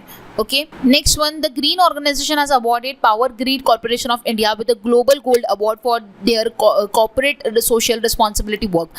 सो ग्रीन ऑर्गेनाइजेशन जो है इन्होंने जो PGCIL है इसे ग्लोबल गोल्ड अवार्ड जो है दिया है। Okay, for the CSR work. Ratan Tata the chairman of Tata sons has been awarded with the order of Australia which is Australia's highest civilian honour. So Ratan Tata को मिला है ऑर्डर ऑफ ऑस्ट्रेलिया, जो कि ऑस्ट्रेलिया का सबसे बड़ा अवार्ड होता है। देखिए, मैंने टोटल हाईएस्ट सिविलियन अवार्ड की बात करूँ तो 4 बात की, एक फ्रांस का, एक ऑस्ट्रेलिया का, एक जर्मनी का एंड एक पोलैंड का। सो ये चारों हाईएस्ट ऑनर्स किसको दिए गए ये आपको ध्यान में रखना है, बहुत ही ज़्यादा इंपॉर्टेंट है। ओके, देन शकीरा ने रिसीव किया है billboard inaugural Latin women of the year award. यहाँ पे हमारे अवार्ड्स कंप्लीट होते हैं। लास्ट स्लाइड में मैं आपको ये बताने वाली हूँ कि इस साल 68th फिल्म फेयर अवार्ड जो है वो अनाउंस किए गए, उसमें जो विनर्स है इनका मैंने आप लोगों को यहाँ पे लिस्ट प्रोवाइड किया हुआ है, आप ये एडिशनल इन्फॉर्मेशन रीड कर सकते हो। एक चीज़ और बताना चाहती हूँ कि फिल्म फेयर अवार्ड सबसे पहले 1954 में इंट्रोड्यूस किए गए थे। इस साल का जो एडिशन था वो 68th एडिशन था। ओके, एंड इसमें आप लोग जो इंपॉर्टेंट वन है मैंने आपके सामने मेंशन किए हुए, एक बार रिकॉल कर सकते हो ताकि एग्जामिनेशन में तो आप आंसर कर सको। नेक्स्ट कैटेगरी की ओर बढ़ते हैं, that is defence. So Indian air force ने जो है INIOCHOS 23 में पार्टिसिपेट किया इस एक्सरसाइज में, जो कि ग्रीस में हुई। ओके, ये मल्टी नेशनल एक एयर एक्सरसाइज है जो कि ग्रीस द्वारा होस्ट की गई एंड इसमें पार्टिसिपेट किया था इंडियन एयरफोर्स ने। Then Ministry of Defence signed a contract with BrahMos Airports Private Limited for the procurement of next generation maritime mobile coastal batteries and BrahMos missile। तो Ministry of Defence ने contract जो है वो BrahMos Aerospace Private Limited के साथ जो है sign किया है। ठीक है, जिसके थ्रू वो next generation maritime mobile coastal batteries को एंड ब्रह्मोस मिसाइल को जो है वो लेकर आएगा। सो ये जो कॉन्ट्रैक्ट है ये 1700 करोड़ का कॉन्ट्रैक्ट है एंड ये जो डिलीवरी होने वाली है, ठीक है, next generation maritime mobile coastal batteries की ये होने वाली है 2017 में, ऐसा बताया जा रहा है। ओके, सो ये NGMMCB का फुल फॉर्म आप ध्यान में रख सकते हो, next generation maritime mobile coastal batteries. Okay, next one ये है कि ऑपरेशन कावेरी को लॉन्च किया गया है, इस ऑपरेशन के थ्रू जो है सूडान से इंडियंस को इवैक्यूएट किया गया। देन लॉकशील्ड साइबर डिफेंस एक्सरसाइज जो है, जो कि हेल्ड की गई टालिन एस्टोनिया में नाटो द्वारा, जिसमें ओवर 3000 पार्टिसिपेंट 38 कंट्रीज से उन्होंने पार्टिसिपेट किया, जिसमें नाटो भी इंक्लूड किया गया है। ओके, सो ये जो एक्सरसाइज हुआ ये तालिन एस्टोनिया में हुआ, ये आपको ध्यान में रखना है। लॉकशील्ड क्या है? लॉकशील्ड एक वर्ल्ड का लार्जेस्ट डिफेंस एक्सरसाइज है। ओके, द नेक्स्ट वन है 7th एडिशन का अजय वॉरियर का एक्सरसाइज जो है, जो कि यूके में 27 अप्रैल से 11 मई के बीच में हेल्ड किया जाएगा। ओके, नेक्स्ट कैटेगरी हमारी अभी स्पोर्ट्स है। स्पोर्ट्स की कुछ इंपॉर्टेंट न्यूज़ को हम लोग डिस्कस करते हैं। Harmanpreet Kaur and Surya Kumar Yadav named Wisden T20 player of 2022। Surya Kumar Yadav को ऑनर किया गया है Wisden almanack leading T20 cricketer, while Harmanpreet Kaur को जो है इंडिया का पहला, मतलब कि जो विमेन की as a women first Indian है वो, जिन्होंने cricketer of the year award जो है वो जीता है। ओके, वेटलिफ्टर संचिता छानू को 4 साल के लिए जो है बैन कर दिया गया है। ओके, क्योंकि वो डोप टेस्ट में फेल हुई है। Dhoni Yuvraj inducted with the Melbourne honorary life membership. इसके ऊपर क्वेश्चन ऑलरेडी मैंने करवाया था कि एमसीसी का ऑनररी लाइफ मेंबरशिप में कितने लोगों को इंक्लूड किया गया। टोटल 5 लोगों को इंक्लूड किया गया था, 3 मेल एंड 2 वुमेन्स। ओके, सो उन्हीं में का ये कुछ पार्शियल न्यूज जो है यहाँ पे आया हुआ है। ओके, स्टार स्पोर्ट की जो ब्रांड एम्बेसडर अपॉइंट हुए दैट इज रणवीर सिंह। सो अभी आप लोगों को एक बात बताना चाहती हूँ, इससे पहले ऑलरेडी हम लोगों ने डिस्कस किया था कि जो स्टार स्पोर्ट के ब्रांड एम्बेसडर अपॉइंट हुए, मैंने अपॉइंटमेंट के टाइम पे आप लोगों को बताया था, वो बने थे ऋषभ पंत। ओके, इन्हीं के एडिशनली, मतलब कि अभी जो मैंने आपको बताया कि रणवीर सिंह जो है वो स्टार स्पोर्ट्स के ब्रांड एम्बेसडर बने, तो ये एडिशनली इन्हें अपॉइंट किया गया है। सो ये दोनों भी ब्रांड एम्बेसडर, ये बात ध्यान में रखना है, ऋषभ पंत भी है, रणवीर सिंह भी है। रणवीर सिंह को एडिशनली ऐड किया गया है as a brand ambassador. Okay, so confusion नहीं होना है कि मैम आपने दो चीजें बताइए। ये एडिशनली अभी रिसेंटली जो न्यूज में बताया गया कि एडिशनली इनको ऐड किया गया है, सो इनको भी जो है रोल दिया जाएगा ब्रांड एम्बेसडर का रणवीर सिंह को। Okay, next one, robin Uthappa is a brand ambassador of खेल ऑन ट्रेड ऑन कैंपेन। सो खेल ऑन ट्रेड ऑन कैंपेन के जो ब्रांड एम्बेसडर बने वो रॉबिन उथप्पा बने हैं। देन ये सबसे इंपॉर्टेंट न्यूज़ है जो कि आपको एग्जामिनेशन में पूछी जा सकती है, that is Sachin Tendulkar and Brian Lara जो है, इनके ऊपर जो है गेट का नाम रखा गया है सिडनी क्रिकेट ग्राउंड में। सो सिडनी का क्रिकेट ग्राउंड जो है, वहाँ पर एक गेट का नाम जो है वो रखा गया है Sachin Tendulkar and Brian Lara के ऊपर। तो उस गेट का नाम रहेगा Brian Lara Sachin Tendulkar gate. Okay, so ये आपको ध्यान में रखना है। तेंदुलकर का जो अभी बर्थडे था 50th एंड 30th एनिवर्सरी का था ब्रेन लारा का, जब उन्होंने 277 रन मारे थे सिडनी क्रिकेट ग्राउंड में। ओके, सो उसका एनिवर्सरी एंड 50th बर्थडे था तेंदुलकर का, उसी को ध्यान में रखते हुए जो है इन दोनों के नाम के ऊपर जो है सिडनी क्रिकेट ग्राउंड में जो है एक नाम बनाया गया, नाम के ऊपर एक गेट बनाया गया है। ओके, एंड इससे पहले अब इन्होंने जो ज्वाइन किया है डोनाल्ड ब्रैडमैन को, एलन डेविडसन को एंड आर्थर मॉरिस को। सो इन दोनों ने जो है इन तीनों को ज्वाइन किया, क्योंकि इन तीनों को भी जो है उस क्रिकेट ग्राउंड में जो है इंक्लूड किया गया है। ओके, सो नेक्स्ट इसी को कंटिन्यू करते हैं। Aman Sehrawat free style wrestling won India's first gold medal under the men's 57 free style category at the Asian wrestling championship 2023। सो 2023 का जो एशियन रेसलिंग चैंपियनशिप जो कि अस्ताना कजाकिस्तान में हुआ 9 अप्रैल से 14 अप्रैल के बीच में, जिसका 36th एडिशन था, इसमें जो अमन सहरावत है ये फ्री स्टाइल रेसलर है, इन्होंने पहला गोल्ड मेडल जो है हासिल किया है इन 57 फ्री स्टाइल कैटेगरी में। ओके, टोटल इंडिया ने यहाँ पे 14 मेडल्स को जीता है, जिसमें 1 गोल्ड है, 3 सिल्वर है एंड 10 ब्रॉन्ज है। एंड ओवरऑल इंडिया का जो रैंक आया that is 7th rank. And इस चैंपियनशिप में जिसने टॉप किया है दैट इज कजाकिस्तान, उसके बाद Japan, then Iran. Okay, next news देखते हैं। उड़ीसा भुवनेश्वर होस्ट कर रहा है इंटर कॉन्टिनेंटल कप 2023 का। ओके, जो कि होगा जून 9 से लेकर जून 18 के बीच में। ओके, जिसमें 4 टीम्स ने पार्टिसिपेट किया है। 4 team inter continental football cup जो है वो भुवनेश्वर में होने वाला है from June 9 to 18th June, and this will be the 3rd edition of the tournament with the previous 2 being held in Mumbai and second one in Ahmedabad. ठीक है। सो ये थर्ड एडिशन है जो कि भुवनेश्वर में हो रहा है। सबसे पहला एडिशन मुंबई में हुआ था 2018 में, 2019 का अहमदाबाद में हुआ था, ठीक है। And third one Bhubaneswar Orissa में हो रहा है। Okay, FIFA has selected Argentina to host the under 20 soccer world cup after revoking the hosting right from Indonesia. Indonesia से राइट्स लेने के बाद अब फीफा का जो अंडर 20 सॉकर वर्ल्ड कप जो है वो अर्जेंटीना होस्ट करेगा। चेन्नई होस्ट कर रहा है 2023 का men's hockey Asian champion trophy. Okay, Sarja stadium named after the Sachin Tendulkar on his 50th birthday. So Sarja stadium जो है वो सचिन तेंदुलकर के ऊपर जो है रखा जाएगा। And then prime minister Narendra Modi inaugurated national games in Goa in October 2023। सो जो नेशनल गेम्स होने वाला है 2023 के अक्टूबर में, वो गोवा में होने वाला है, उसको इनॉग्रेट किया जाने वाला है नरेंद्र मोदी जी द्वारा। ओके, लास्ट है श्रीलंका ने जो है आईसीसी वर्ल्ड कप जो होने वाला 2023 का, इसके लिए क्वालिफाई होने से वो फेल्ड हो चुका है। सबसे इंपॉर्टेंट चीज़ है, इस साल जो वर्ल्ड कप होने वाला है वो इंडिया में होने वाला है एंड इसका एडिशन है 13th addition.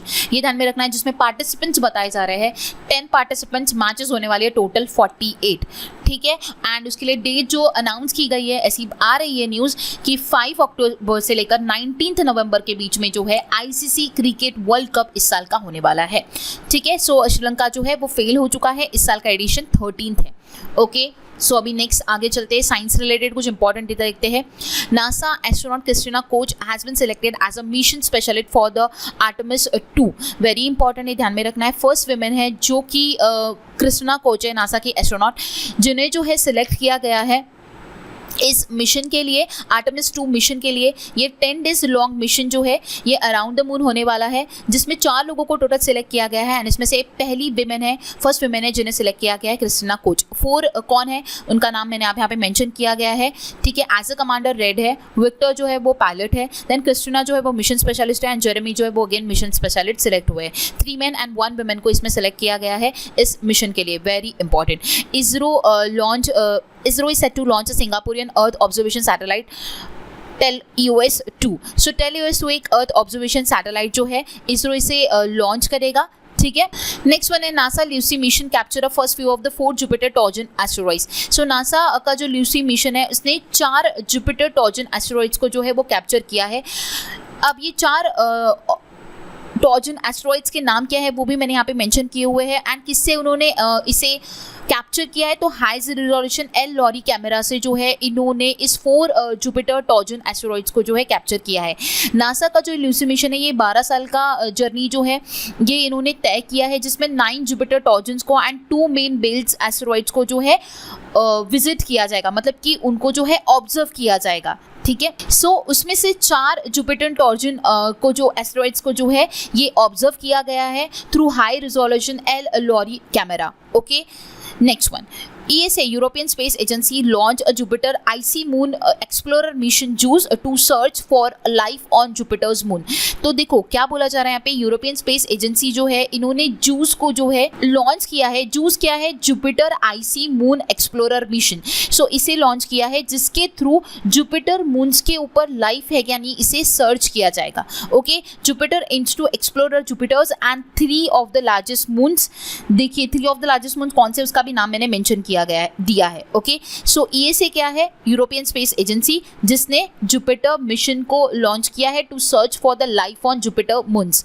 Okay, then Kenya launch कर रहा है पहला operation satellite Taifa 1 using a rocket from the Elon Musk company SpaceX. So Elon Musk की जो कंपनी है स्पेसएक्स, इसका रॉकेट इस्तेमाल करते हुए केनिया अपना पहला ऑपरेशनल सैटेलाइट टेफा 1 को क्या कर रहा है, लॉन्च कर रहा है। ओके, सो यहाँ पे हमारा साइंस भी कंप्लीट होता है। नेक्स्ट जो है वो इंपॉर्टेंट डेज है, डेज में मैं आपको बता देती हूँ। 1 अप्रैल उड़ीसा डे मनाया जाता है, देन RBI का फाउंडेशन डे भी 1 अप्रैल को होता है। ऑटिज्म अवेयरनेस डे इंपॉर्टेंट है, 2 अप्रैल को मनाया जाता है, ध्यान में रखना है, इसका थीम भी ध्यान में रखिएगा। नेक्स्ट वन ध्यान में रखना है मैरीटाइम डे, जो कि 5 अप्रैल को मनाया जाता है, बहुत इंपॉर्टेंट है। हेल्थ डे 7 अप्रैल को मनाया जाता है। Okay, then Jallianwala Bagh massacre day जो है 13 अप्रैल को मनाया जाता है, ये ध्यान में रखना है आपको। ओके। एंड इस साल जो अम्बेडकर जयंती मनाएगी वो 132nd मनाई गई, ये आपको ध्यान में रखना है। डेज को कंटिन्यू करते हुए देन हेमोफीलिया डे को ध्यान में रखना है जो कि 17 अप्रैल को मनाया जाता है। Liver day and heritage day सबसे ज़्यादा इंपॉर्टेंट है, बहुत बार एग्जामिनेशन में पूछा गया है। 18 अप्रैल को हेरिटेज डे मनाया जाता है जिसका इस साल का थीम था heritage and climate. Liver day भी आपको ध्यान में रखना है। National civil service day 21 April को मनाया जाता है, very important. Earth day very important, 22 April को मनाया जाता है। ओके। पंचायती राज दिवस 24 अप्रैल को मनाया जाता है। ओके। नेक्स्ट इसी को कंटिन्यू करते हैं। 24 to 30 April world immunization week मनाया गया जिसका थीम था the big catch up. Okay. Malaria day भी ध्यान में रखना है। World intellectual property day very important, 26 April को मनाया जाता है। Then world day for safety and health at work 20 April को मनाया जाता है। ओके। सो मैंने ऑल इन ऑल सारे डेज आपको प्रोवाइड किए विद देयर थीम्स, आप लोग सारे ध्यान में रख सकते हो, बहुत अच्छी बात है। लेकिन जो भी मैंने इंपॉर्टेंट वन बताया वो तो आपको ध्यान में रखना ही है। लास्ट कैटेगरी है आज की सेशन की, दैट इज ओबिचुरी। ओबिचुरी में सारा थॉमस जो है वो एक संगीत एकेडमी विनर है जिनका हाल ही में निधन हुआ। देन जस्टिस तोतादिल बी राधाकृष्णन जो है ये चीफ जस्टिस रह चुके हैं केरला हाई कोर्ट के। ओके। एंड 4 और अदर हाई कोर्ट्स के भी ये चीफ जस्टिस रह चुके हैं जिनका हाल ही में निधन हुआ।